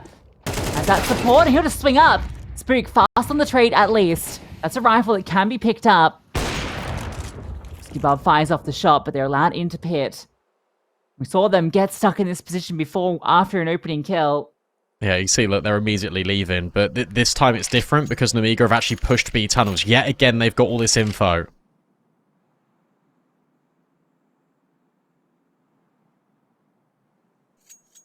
And where you don't see any further commitment up long, you can actually just have Leah and Sawalio here.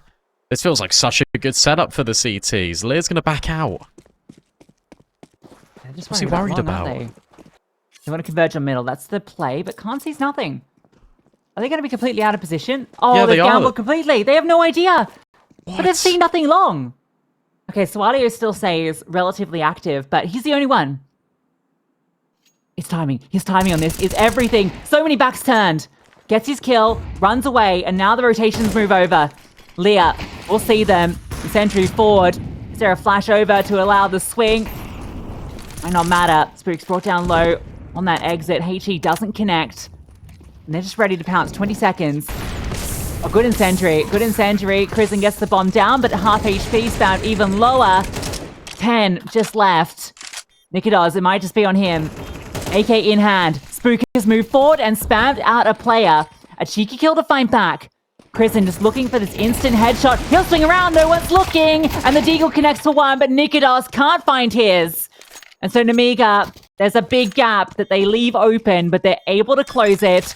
And we go the full distance, 24 required. Yeah, really good work from Sawalio. The fact that he's able to get that kill, but also get out, it just means that, again, OG have to commit through B all as one unit. There's never going to be this mid-lurk. There's never going to be that element. Kristen's got the chance over at Market Door. Any other gun apart from a deagle, if he had a rifle, he'd be laughing. That would have been OG closing it in the most unlikeliest circumstances. Instead, we've got them taking their second timeout for 30 seconds and Nemiga on the cusp of completing an awesome comeback.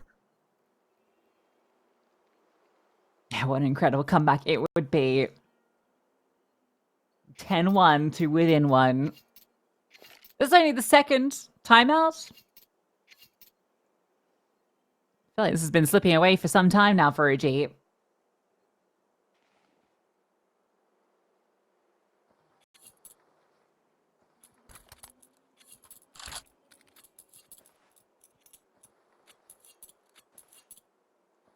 Still got this double AWP set up. They save 2 AKs because they can just reinvest the AWPs.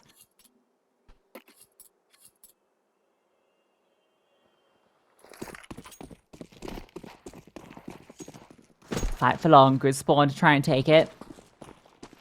No AWP for the T side. This adjustment of just continuously pushing and taking the space in towards upper tunnels has been so good for Nemiga. Adam B is here this time holding, but as we've been watching all throughout these rounds, Nemiga haven't pushed that deep. Nemiga have never gone in towards the spawn of OG. So it's all going to be a little bit of fake info, to be honest, out of Adam B. Unless he goes and clears with Spook together. Gets away. Trying to bait in this play, but Sawalio will get that kill traded immediately. There's no way you're ready for Khan, though. Surely. Good for it. No, Spook on the swing. Deletes card, and that gives them the avenue. It's an open B bomb site. He doesn't budge. He's still holding in towards middle. They just really don't believe it's going to be the B commit. And once they're in, it's going to be over. Looks like OG surely in the position to close this now. Unless Nemiga can respond immediately. Try and do something here to cause some problems. Flashbangs come over, there's no commit. Everyone's watching for the T side. Smoke comes in, Leop just peeks out. Tries to bait something forward. But it's one-dimensional, there's no other way in. Risky Bob. Oh, whoa. That looked close, but doesn't connect. Firing off shots wildly. All comes down to that single kill from Spook onto Khan, and it looks like that might have set them up. This is the moment. The flashbang. First one, second, third. They just have to force their way in, and it's one kill going their way, and that's just all it's going to be. OG, they will win out Dust2. Nemiga's comeback denied. After they do all the hard work, it's that final round that OG get. I can't believe Khan commits that forward on towards the top of the stairs, to be honest. That's the most egregious thing, because he's been so disciplined the entire time, and he goes wide. He goes wide to a point where... On your screens before you, and I think it's a little all up in the air. It felt like it was going to be OG just bouncing back, running over Dust2, taking us to Mirage and continuing the momentum, but with the comeback that happened, you start to believe Nemiga have still got what it takes. You do, but Mirage has not been a good map for Nemiga recently at all. And obviously, look, Swallow's been okay. However, you still want Zwei on this map, and you were not doing good with Zwei. On Mirage, it's going to be really tricky. I think nicoodoz will come into his element a lot more. We saw Fiku having a brilliant game as well. Mirage, really similar map to Dust2, so I expect Fiku to be as good. Intense end to the knife round here. But FQ will, of course, close it, so OG are going to start on CT. Yeah, I think they'll be happy with that, all things considered. Not the best T-half from them. Back on Dust2. nicoodoz was a beast on the CT half of Dust2. FQ was a beast on both halves, and Spook was also a beast on CT half. So, for 3 players going beast mode to 1. Makes sense.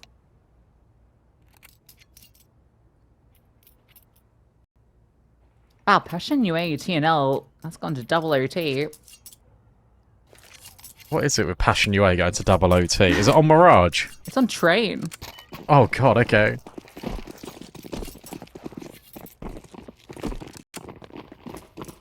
Go on, put that on the 3rd map, that'd be fun. For everyone involved.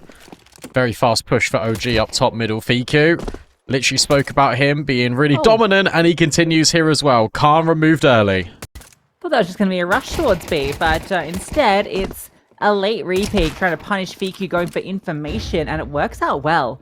Adam B spots one on the cross, not able to find that instant headshot. There's something down from the short side. Nothing is happening. There is a gush onto nicoodoz and a gush on Adam B, so that happens in both directions. Xanta on the drive-by gets to...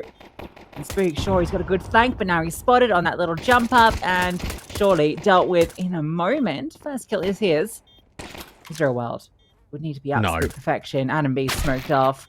Okay, there's no world. I'll be honest with you, there was never a world in which OG won that round as soon as Nemiga were able to get into the bomb site, because they've then got all the space. They can get close with the Glocks. It's going to be really tricky for OG to find a way back in. Utility drops as well over towards short. Just these drive-by dinks, giving space for that bomb to be planted. Really good work from Nemiga. And it wouldn't surprise me here, to be completely honest with you, if Nemiga just come out on this 3rd map and absolutely roll OG. Which goes against the grain, but I think it's not going to be very close on map 3. Yeah, well, especially if they win this round. Force buy and an A-heavy lane. The bomb's still back in spawn, so Nemiga aren't committing to anything early. And if they just walk up... Oh, this timing is ridiculous. Yeah, Khan just walks in, Fiku, back turn, deleted, and now they just continue to scale. There are still players here. Spook reveals himself. Now Swati is thinking, okay, there's a player under, there's a player at default. I can drop some util, maybe cause some problems. Adam B's pushed ahead. Xanta spots him on that little jiggle, and oh, Adam B still gets the kill. Is there anything more to be offered up? Oh my god, Adam B! How's he managed that second? Shouldn't have been allowed. Oh, no, that was a chance. That was a chance. At least he gets away. You have all the information if you're Nemiga. You just need to find the fights. A flashbang over will allow Leah to take this space, keeping nicoodoz back. You know, Kristen's also kept back as well. So, a tuck in. Leah has the read. Oh, lovely little timing for the swing to bait him in. Risky Bob picks up the bomb. And he's just left. Not making this comfortable at all. And from jungle comes Kristen. Fair play. Adam B just hits an instant headshot on ramp, and he's able to get the second kill. As one of the Nemiga is just like jumping into him. He just leaves, just disengages. Kristen's able to get out from jungle, gets that really nice little timing where he swings deep to help out nicoodoz. Everyone's moving as a unit, and as soon as the Nemiga gets the connect control, you just think, oh, the round's over. But no, this stack with the Deegs and the 5.7s, it's enough to push OG over the line. Nemiga forcing back in. They're going to go A again, but this time it's a lot more direct. Just with the nades early, they're going to execute. Yeah, it's crazy. It's their connector control, and they can just scale in, get the first kill and everything. Like, it just felt set up for success. Adam B gets away with a lot. Now comes the best. And Adam B again swings out, and again a multi-kill provided. He could also now step in, but Swallow's Tech 9 punishes him. And so bomb's allowed to go down. He's still very low, but Xanta, what a shot!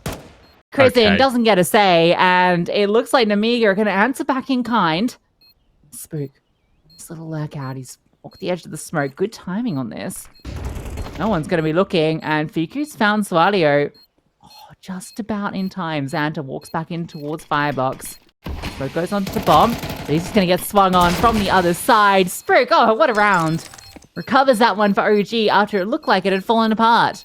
Yeah, and after Fiku gets that kill in towards CT, I'm thinking, oh, that's actually completely ruined the timing now for Spook, because these players on site are just going to tuck. They're going to be now ready for a player in towards that direction. But Spook drops the smoke, peeks the other side of it. Xanta's not ready for it. He just holds his nerve over towards ramp. Excellent work from Spook. And Nemiga make that round look dodgy. They keep it competitive. They're going to force back again, of course, because they got the majority of the kills and they got the bomb plant. They know the money's on thin ice now for OG. It's a really competitive start to this third map. Well, a great start for the T's again. An opening kill found. Spook is removed. Iku's taken very aggressive control. Oh, the smoke lands now, Leah knows. The whole gang had grouped up here. They really wanted to go this way. They're a little annoyed about that situation. Means they have to go looking for answers elsewhere into lowers. 3 CTs, even a fourth now comes over to kind of keep an eye on this middle position. So OG looks like they want to try and retake this, perhaps. Xanta stuck in the corner, and Adam B catches Risky Bob on that boost up.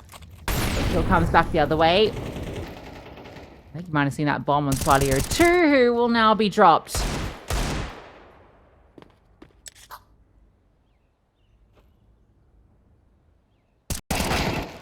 No way back, surely. Because you got to get this bomb that's under window. Xanta, oh, just gets owned by Adam B. Good timing on that. Adam B has just been in the right place at the right time. Khan drops the smoke. He wants to take this fight in towards jungle. Kristen's now heard that, and the bomb delivered maybe on a silver platter. Khan keeps finding kills. Leah now needs to relocate with him, and Khan, he's going to go all the way around in towards B. He's going to try and get this time in because he knows that Fiku's on short. Not even get Fiku. He won't. He might just plant for market. Yeah, he'll just plant. Yeah, looking for Fiku, and oh, that was the chance.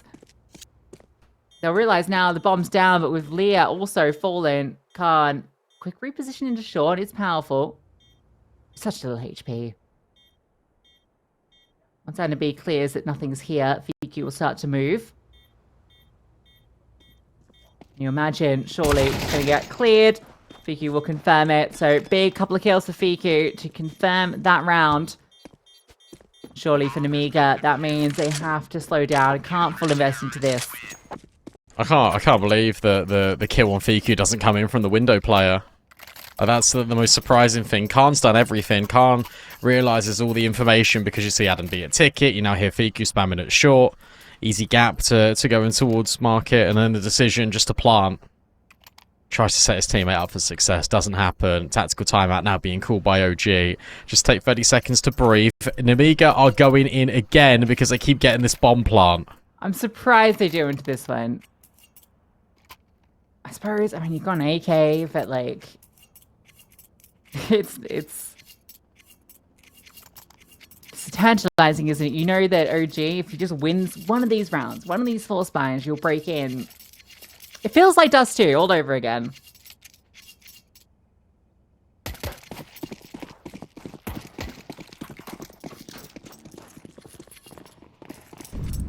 Maybe they can find the success that eluded them on that T-half.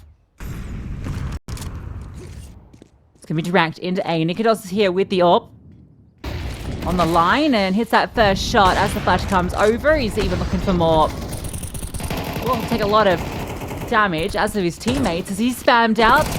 Boots low, Adam B drops in, and even though they get that successful opening kill, Nemiga just run him down.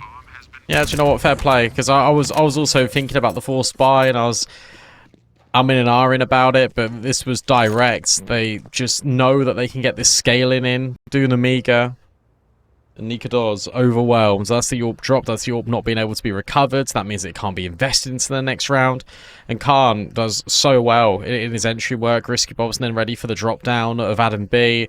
It felt really brazen, but it also felt like if he drops in unsuspecting, he might be able to grab a couple of kills and turn the fortunes back in OG's favour. That doesn't happen. So Nemiga will keep this contest to within 1 and already start to ask financial questions towards OG.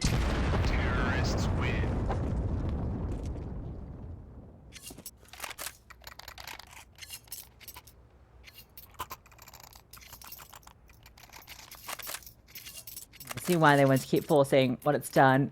Luckily, with the gun saved, there's still enough in the bank for OG to keep fighting forward. All it will take is a consecutive round from Nemiga and suddenly take the lead. They're just going to run it back. They found so much success last time. Adam B is just on the MP9 this time. Only has a smoke. And he's completely alone. OG decided to take the space in towards B. They're going to have to rotate quickly. All that smoke slow Nemiga down, it looks like it. Looks like they're going to be really patient, so the rotations are going to be here in time, and because they're taking all that advanced B space, you can have 4 on A. Just gone. It would have been so easy. Instead, you're now walking into 4 players. Another smoke as well, potentially. No, nicoodoz drops out in middle. 2 MP9s get close, and Nemiga, yeah, they get a little concerned about all of this. I think Kristen's footsteps heard? No, Xanta? Yeah. Is he ready? Oh, messy. They just run away off that. Why not? I think he wanted to give him the bomb so he could fight, but then gets caught. Risky Bob now wants to do exactly the same. Kristen slides into a really close angle. You imagine this is going to be cleared here by Risky Bob. And he can't win the fight. Khan will at least trade. He's got this player in towards Palace. Adam B resides under it. 30 seconds left. That Molly's going to do good work, and Khan even swaps to an AK-47 to make that trade a little bit easier. Lear's now coming through connector. Swallow's answered back in Palace, and Nemiga have turned this completely on its head. 20 seconds. Getting this bomb down is going to prove to be a little bit tricky, especially with Fiku just spamming it out. Time now a burden, and Fiku is completely fixated on giving OG this round. It evolves into the 1v1. The bomb can be stuck by Swallow, and it's between him and Spook to make things happen. Playing behind default. Spook walks out, spot on him, and it's the tap! Talk about a conversion. Swallow, the 1v2. Fiku feels like he's done everything. Denies the bomb. There's seconds remaining. But Swallow walks around triple, removes him, scoops it up, gets it down, and then a little tap for the style points. Nemiga, that's that breakthrough. A round that OG had done so much heavy lifting to put in their favor, all the info. The first kill, Fiku's heroics, it's for nothing. Their money's broke, and Nemiga, they're in a position to take the lead.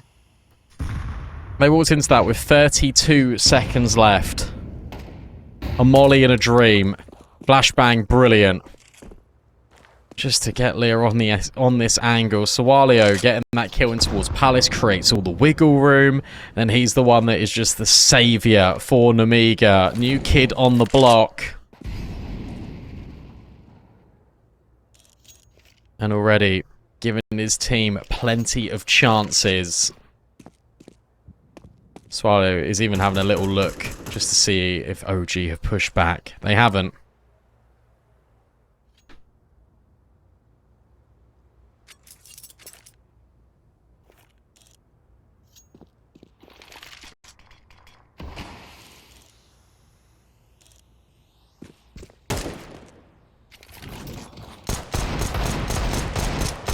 He actually does a fair chunk of damage there. Swalio's a little annoyed about it, but it's not going to slow him down. But good luck, my friend. Oh, actually, easy bomb denial. Uh-oh. Okay, it's fine. Could have been an uh-oh moment.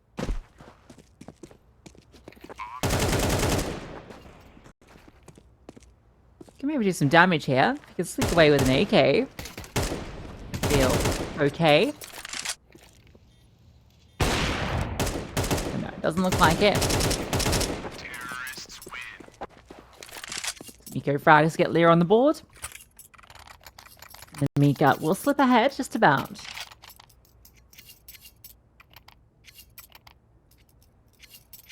Fair play for them forcing all these rounds as well. They just knew that one round would do the damage.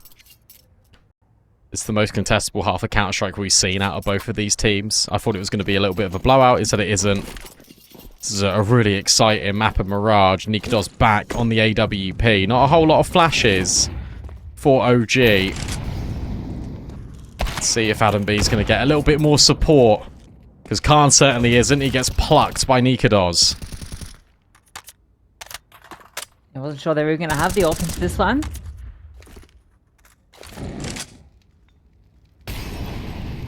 Just hold the line. Means they can keep more players over on this A-bomb site. A lot of space in mid being given up though, so Nemiga have some options. Very extremity focused from OG. What can Lear get up to?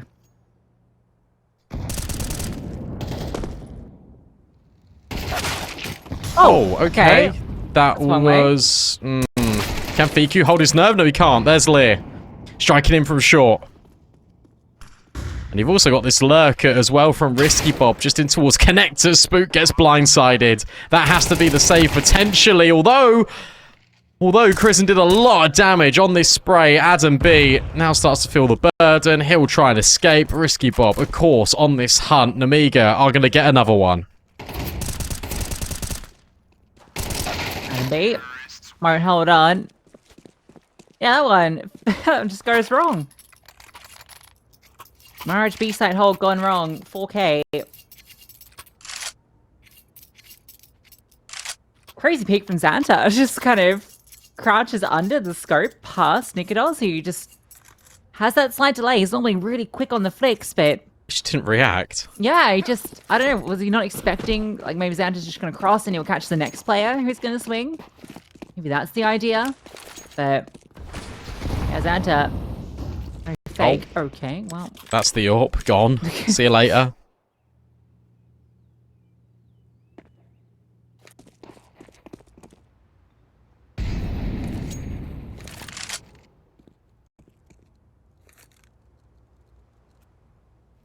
Surely not. No one's directly in the A-bomb site. Closest here is nicoodoz and Fiku, and they're by stairs and jungle. nicoodoz looking to extend. Oh, Fiku had a chance, but can't hit the shot on Xanta. And now everyone's coming in from CT. Everyone is here from OG. This could be a little bit of a disaster, especially with Adam B finding another kill. Just in though. Oh, there was almost a lineup. Chrisen can still do this. Oh, not now he's been spotted. Both these players limping. Oh. Maybe he can? No. Okay, Swalio, big recovery. Look at the health bars in these two. Some serious damage inflicted. Adam B almost lines up like a collateral, but but doesn't finish either of them. Squeaky stuff for Nemiga. They're breaking away now.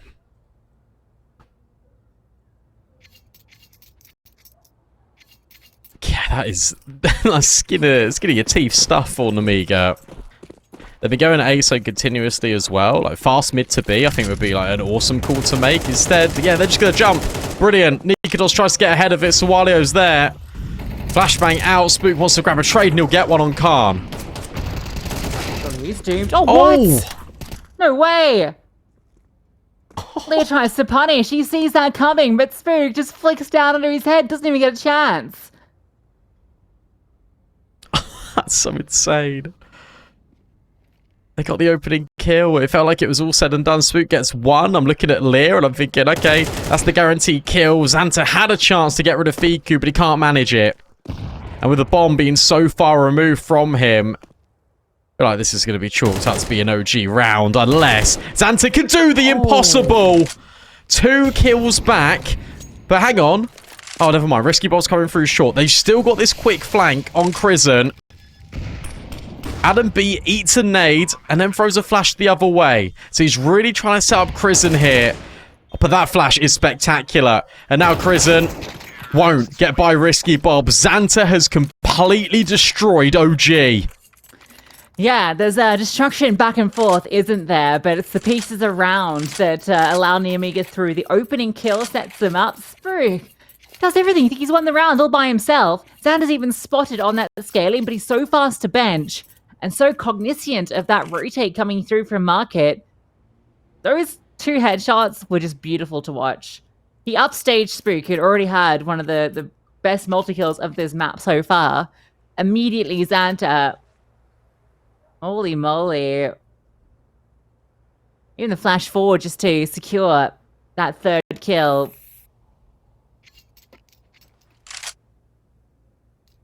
Thriving in a very difficult scenario.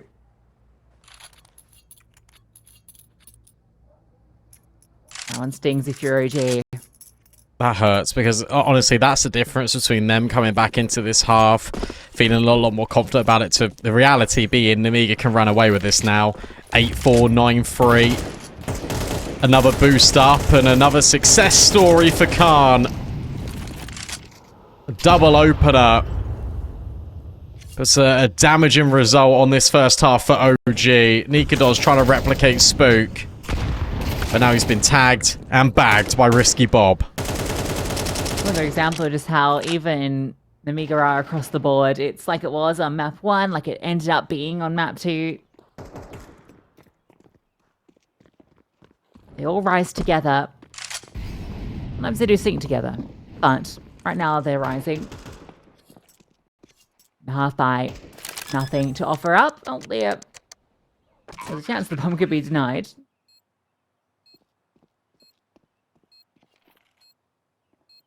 8-3.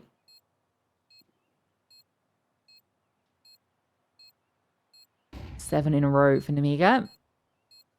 We got reset in round 2.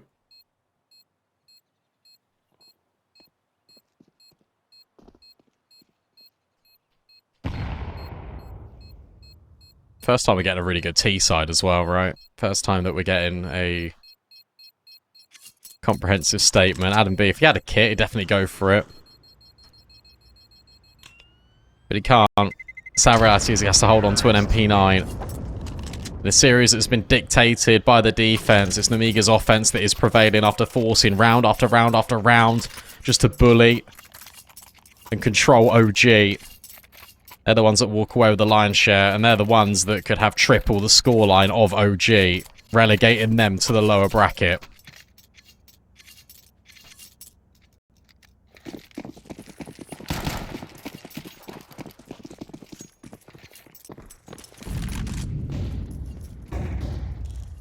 nicoodoz wants his mid fight again. It's not gone well, but it's gone great over an A, so it might not matter. nicoodoz doesn't get that chance, and he stays alive as well. There's a real concern he was going to get punished. They could just have this mid space where they're trying to crawl on and maybe catch someone off guard, but Crizzen not caught this time. Oh, it's gonna get two. Yeah, they're going to walk away. with 4. So they close that distance, but still quite the distance.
Well, we are looking to try and establish who's going to progress through the upper bracket and who's going to go down to the lower bracket here. One spot for ESL Pro League Season 22 on the line. In the other games, ex-Navi Junior dropped to that lower bracket. Fnatic, after taking the first map 13-5 against Sashi, lost the series. They drop into the lower bracket as well. And coming up after this match, Nemiga versus OG, we're going to have that Fnatic game taking on the loser of Passion UA and TNL, who have just gone through the gauntlet, double OT on train, and Passion UA are forced to third. Yeah, a lot of fight between these teams, isn't there? Hard to separate them. Very heavy lean towards B for Nemiga. I think it would be really fun, actually, if it was Passion UA versus Fnatic, because it's the old core of Passion UA that are currently playing on Fnatic. True. Ollie jungle to allow the scaling. Swalio takes some shots but can't connect them. Spook does on a risky bob. And oh gosh, as the Tented Plant comes through. It will go down. Swalio can't stop it. There has a kit. There is a smoke available, but Khan's gone down. So I think this is looking like it might be a wrap.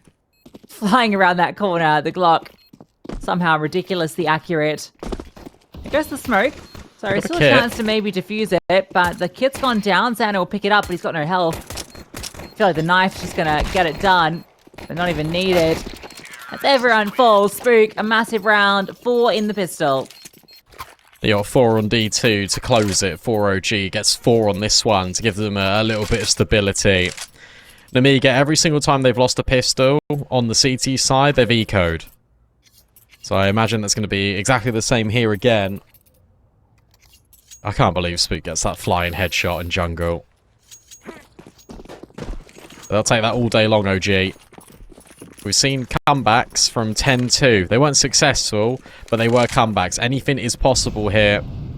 An 8-4, considering the landscape of how things were going for OG, really isn't the end of the world.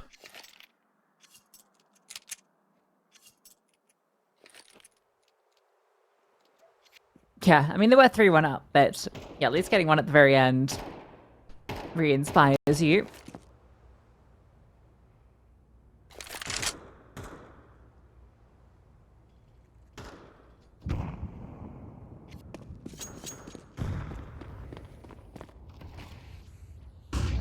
And we'll find out about this B stack shortly,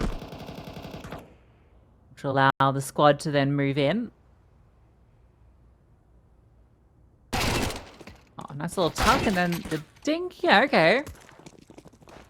You've seen a lot of players, now you know what's up. Run into A. Yeah, it doesn't matter. It only matters if Adam B gets caught off guard here. 5v3, Nemiga can start running at you. Adam B is actually going to take the fight to them. Oh dear. That's okay, nicoodoz is here. They're getting stuck on each other.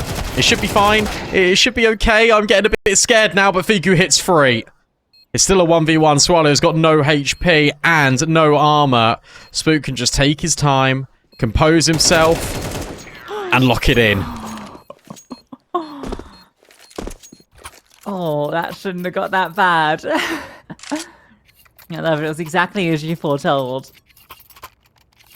Fiku sprays down 3. Just the lack of armor or real weaponry means that he's just able to cleave them. But, yeah, a little closer than I think OG hoped. That hurts the money a bit. After Nemiga in this one, I'll be laughing.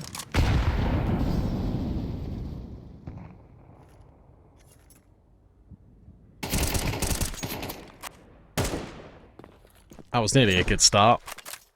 Risky Bob will get the better of Spook, in theory. Now for OG, they're going to reclaim this mid-control. Didn't really see Nemiga go underpass in that first half. It was pretty much straight through the guts in top middle. Flashbang in towards Con. A re-smoke in towards window. Risky Bob's nade. Oh, had Spook been there, and to be honest, had the nade landed, would have been a different scenario. Instead, it's Fiku that finds Lear. So opening kills will fall foul towards Nemiga. Risky Bob will live up to his namesake. That feels incredibly aggressive for no reason. Yeah, Molly goes deep, and he thinks with his smoke down, maybe he's got some room to maneuver. But I think the Molly came from deep, so he didn't think player across close to ladder. Yeah, double setup in short from the T side. It's caught off guard. Open runway. OG, you definitely don't want to overpeak this. You lost almost all your rifles in the last round. Don't do that here. That's that M4 I was telling you about earlier. Wait, hang on. Can we go Xanta POV? No. Oh yeah. Yeah, it's nice. Oh, right? okay. It's pretty. Yeah, it's kind of cute. Little love hearts that have been scraped. Looks cool. Very kawaii. Just like you, Brandon. Yep. That's me. Ooh woo. One round game. Nemiga hold on to 3 rifles, so they'll still have what they need into this.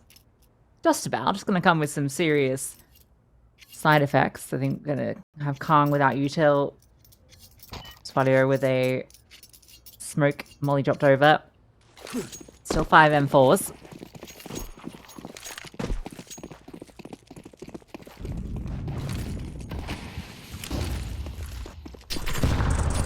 Oh, big nades. Lear is left broken at the start. And it was Nemiga getting the opening kill more often than not. Out of top middle. This time it is OG. Not confirming the kill yet, but doing a good enough amount of work to make this feel very unattainable here for Nemiga. A push in towards ramp, currently being held and considered by Fiku. And you've still got Adam B that can lurk out of Palace at a moment's notice.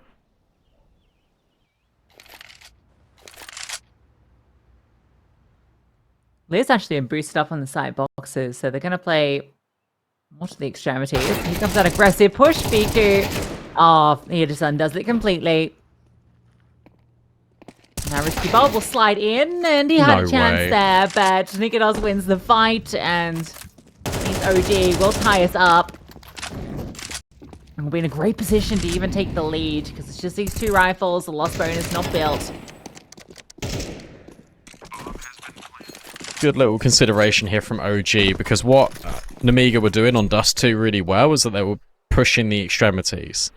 And they were continuously causing havoc to OG and their rotations. So what we've got here is Adam B and Fiku continuously holding for these lurk timings. Fiku's then even got support through nicoodoz.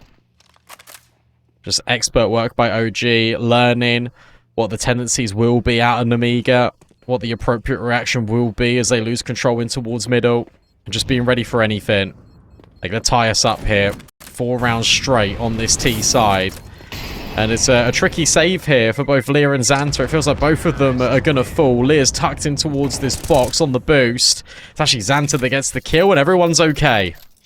They hold on just about, but you can see... Oh, I mean, actually, you can buy this, can't you? Because Khan has enough money, so... You don't get that AWP, which was so prolific on Dust2. I haven't had that once on the CT side yet. Because the finance has been kept in a situation where they are saving players. So they are reinvesting. Can't give anything for an AWP right now. We've just not had one this half for anyone. First time out for Nemiga. Are they gonna... Maybe they're not gonna invest. Maybe they do want that AWP. Interesting.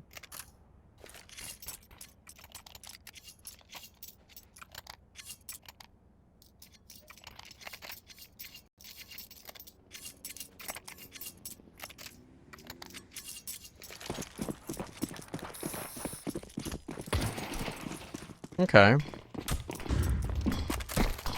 Yeah, I think they really want to prioritize AWP. It looks like Spook's just going to walk out ramp. Oh. And he's able to get rid of Sawalio. To be honest, you might as well just call this round over. Unless Xanta can go absolutely huge here. Dodges the first flashbang. And he's able to get rid of Spook. Khan's also chimed in from CT. A lot of damage being inflicted to all of these players. Lear is on such a good angle to deny access in towards this site, but he can't tame the spray. And I feel like the Nemiga have got to get out. 2 huge kills from nicoodoz, but Khan stays active and Khan swings back in. That's he had no HP. No HP, and he takes down 2. Fiku has to walk into Khan's domain, and Risky Bob catches him on the cross. Doesn't need the AWP. The M4 gets the job done. Nemiga, that was only the, 3 rifles, I think, or around those 2 pistols. And one of them goes down immediately. And yet still, big offering from Khan. And now he gets the AWP.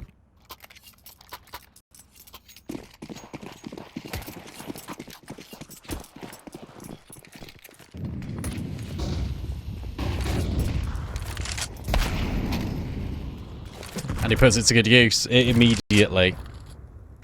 That round was completely stolen away by Khan. Good damage by Xanta. He considers dropping his smoke, decides to elect against it. So he'll hold on to that for now. Risky Bob's now making inroads in towards middle. OG are confined just at the outskirts of the map. It's going to take them a little bit of time before they feel comfortable enough trying to reclaim some map control. Fiku can't be too active on this lurk with the half HP.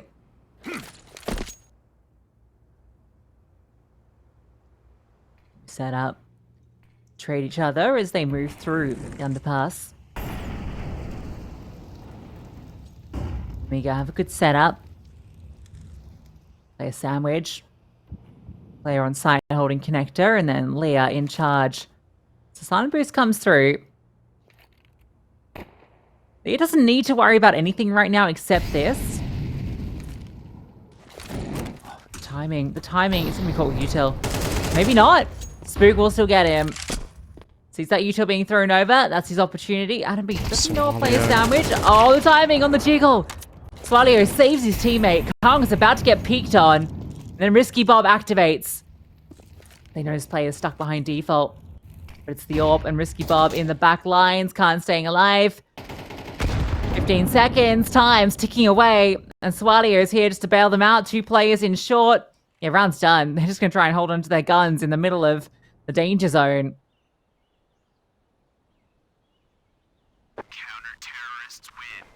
I love the way Khan and Swalio play that, because it's so apparent that they just want to win that round so desperately that they're not peeking. So many players. How many players are going to be overextended in that situation with the AWP? To be honest, you got Khan down as one of those normally, who'd always go in for the shot. He waits patiently. He sees it if players are going to come to him, and then he backs up. He knows he can win that round if he just stays alive on the bomb site, because Swalio is a known entity. Technically, Khan is as well with that swing out from Adam B. At the time, such a pressure for OG, and you got the players that can reinforce from short. Really good work by Nemiga, back-to-back rounds.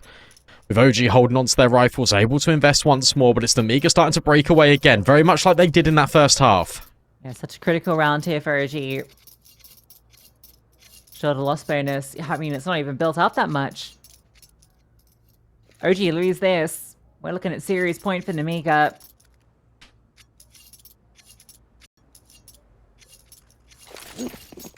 That's why they prioritize that timeout. They use their last pause. This round, so vital for OG's success.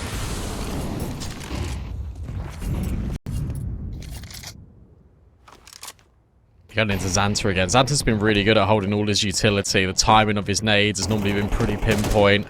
And Risky Bob has just spammed out Adam B through the wall. That's going to invite the nade to drop down. Fiku has lost half of his HP without seeing anyone. And that's enticed Khan to rotate over. OG scramble back out of the B apartments. And all the meanwhile, Nemiga are now putting 3 players over at A.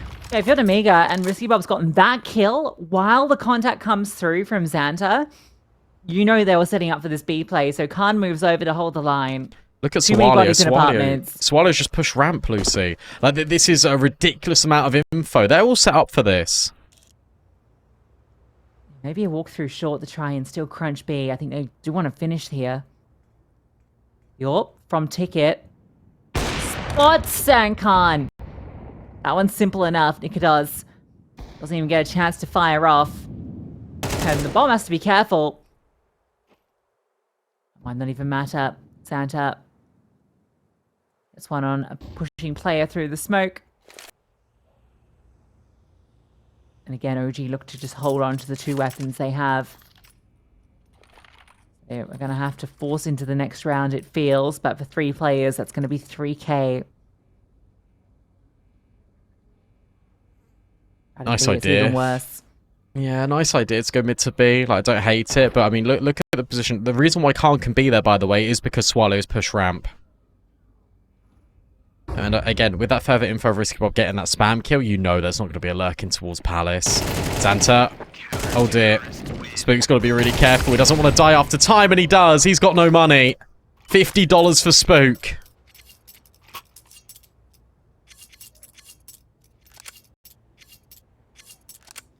And that is the worst possible scenario, because you were keeping those weapons so you could have the guns into this. And now Adam B's on a Tech 9, Spook's just on the Glock. Sure, you got nicoodoz' AWP, but look at the util. 2 flashes and a molly, that is it. You're just praying, hoping this AWP that's boosted up can find something. But nicoodoz has not been finding the impact on this map with it.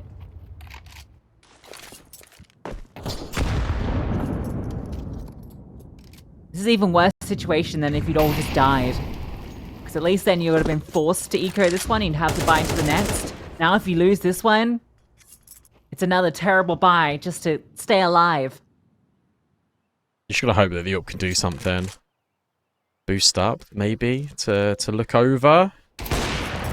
Oh! And Khan flicks. Khan's aware of it. That's good info, and I like that idea. They nade deep ramp. It does a lot of damage onto Chris and nicoodoz, and it just means that Khan can have another peek. Xanta is still on the balcony. He's just been dropped even more utility by Risky Bob. The bomb's going to maneuver its way over towards the B apartments. OG are going to try B again. And he's still got the smoke. Molly goes down. This is the exact same round. But with one more player, I suppose. There's no util though for OG. They have one flashbang. Smoke's now in their face. Leah catches out Krisen on the peek up. nicoodoz isolated in middle. Gets spotted and swung from every direction.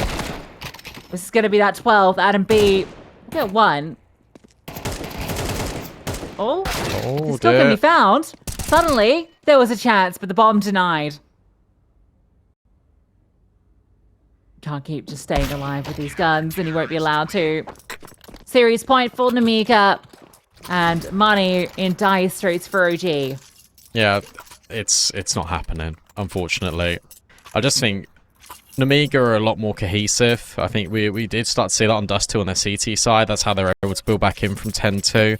But the fact that Xanta is doing such an impeccable job on this B anchor, continuously holding his nades, even just deploying a smoke at the very last possible second, it is making it so difficult because he's always proving a threat while simultaneously not being there. And they just keep trying to charge into him. This time Risky Bob comes over, a secondary AWP. This is going to be living and dying here for OG.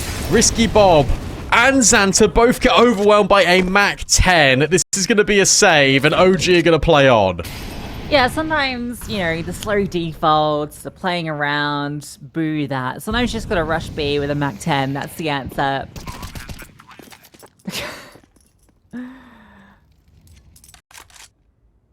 Khan, what are you up to? What's this? Like, I know money's good. Is it this good? It's not worth it. It needs to run. It's not worth losing, because if you suddenly lose a couple of rounds, everything falls apart. I know they want to contain the economy here, given that OG are not looking the healthiest in that department, but yeah, holding onto the hope is way more valuable. Oh, chance on a shot there.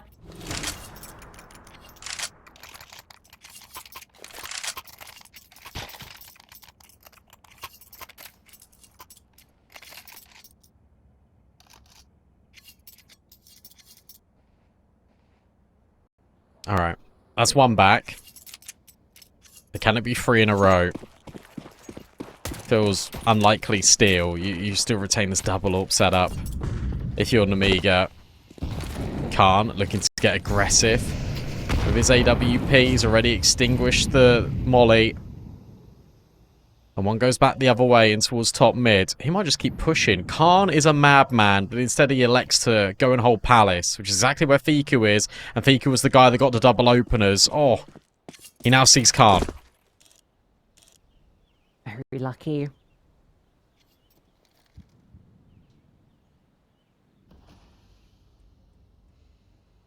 AWP stand still over on B.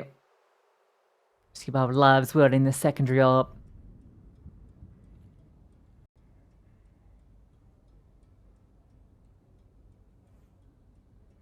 A tough angle to clear all the T's. He stands on top of the bench, I believe. If he misses, though... Like, the Nemiga are so open. And they're even worried a little bit about mid. He's moved off the angle. nicoodoz is holding this. Risky Bob. What? Oh, what? nicoodoz, again, bro. nicoodoz just didn't react. Oh, look at the mini-map. Freebie, and then the support from Shorts. That's it. Risky Bob goes to town. Prison will get one back, but can't get the multi. Oh dear, never look at your mini-map, ladies and gentlemen. That is Nemiga taking the series 2-1. And to be fair to them, they did deserve it. I mean, the first half was incredible by them. First map was really good. They get that comeback as well. It nearly goes OT. They could have done it in 2. That's the reality. It felt like in moments, OG were clinging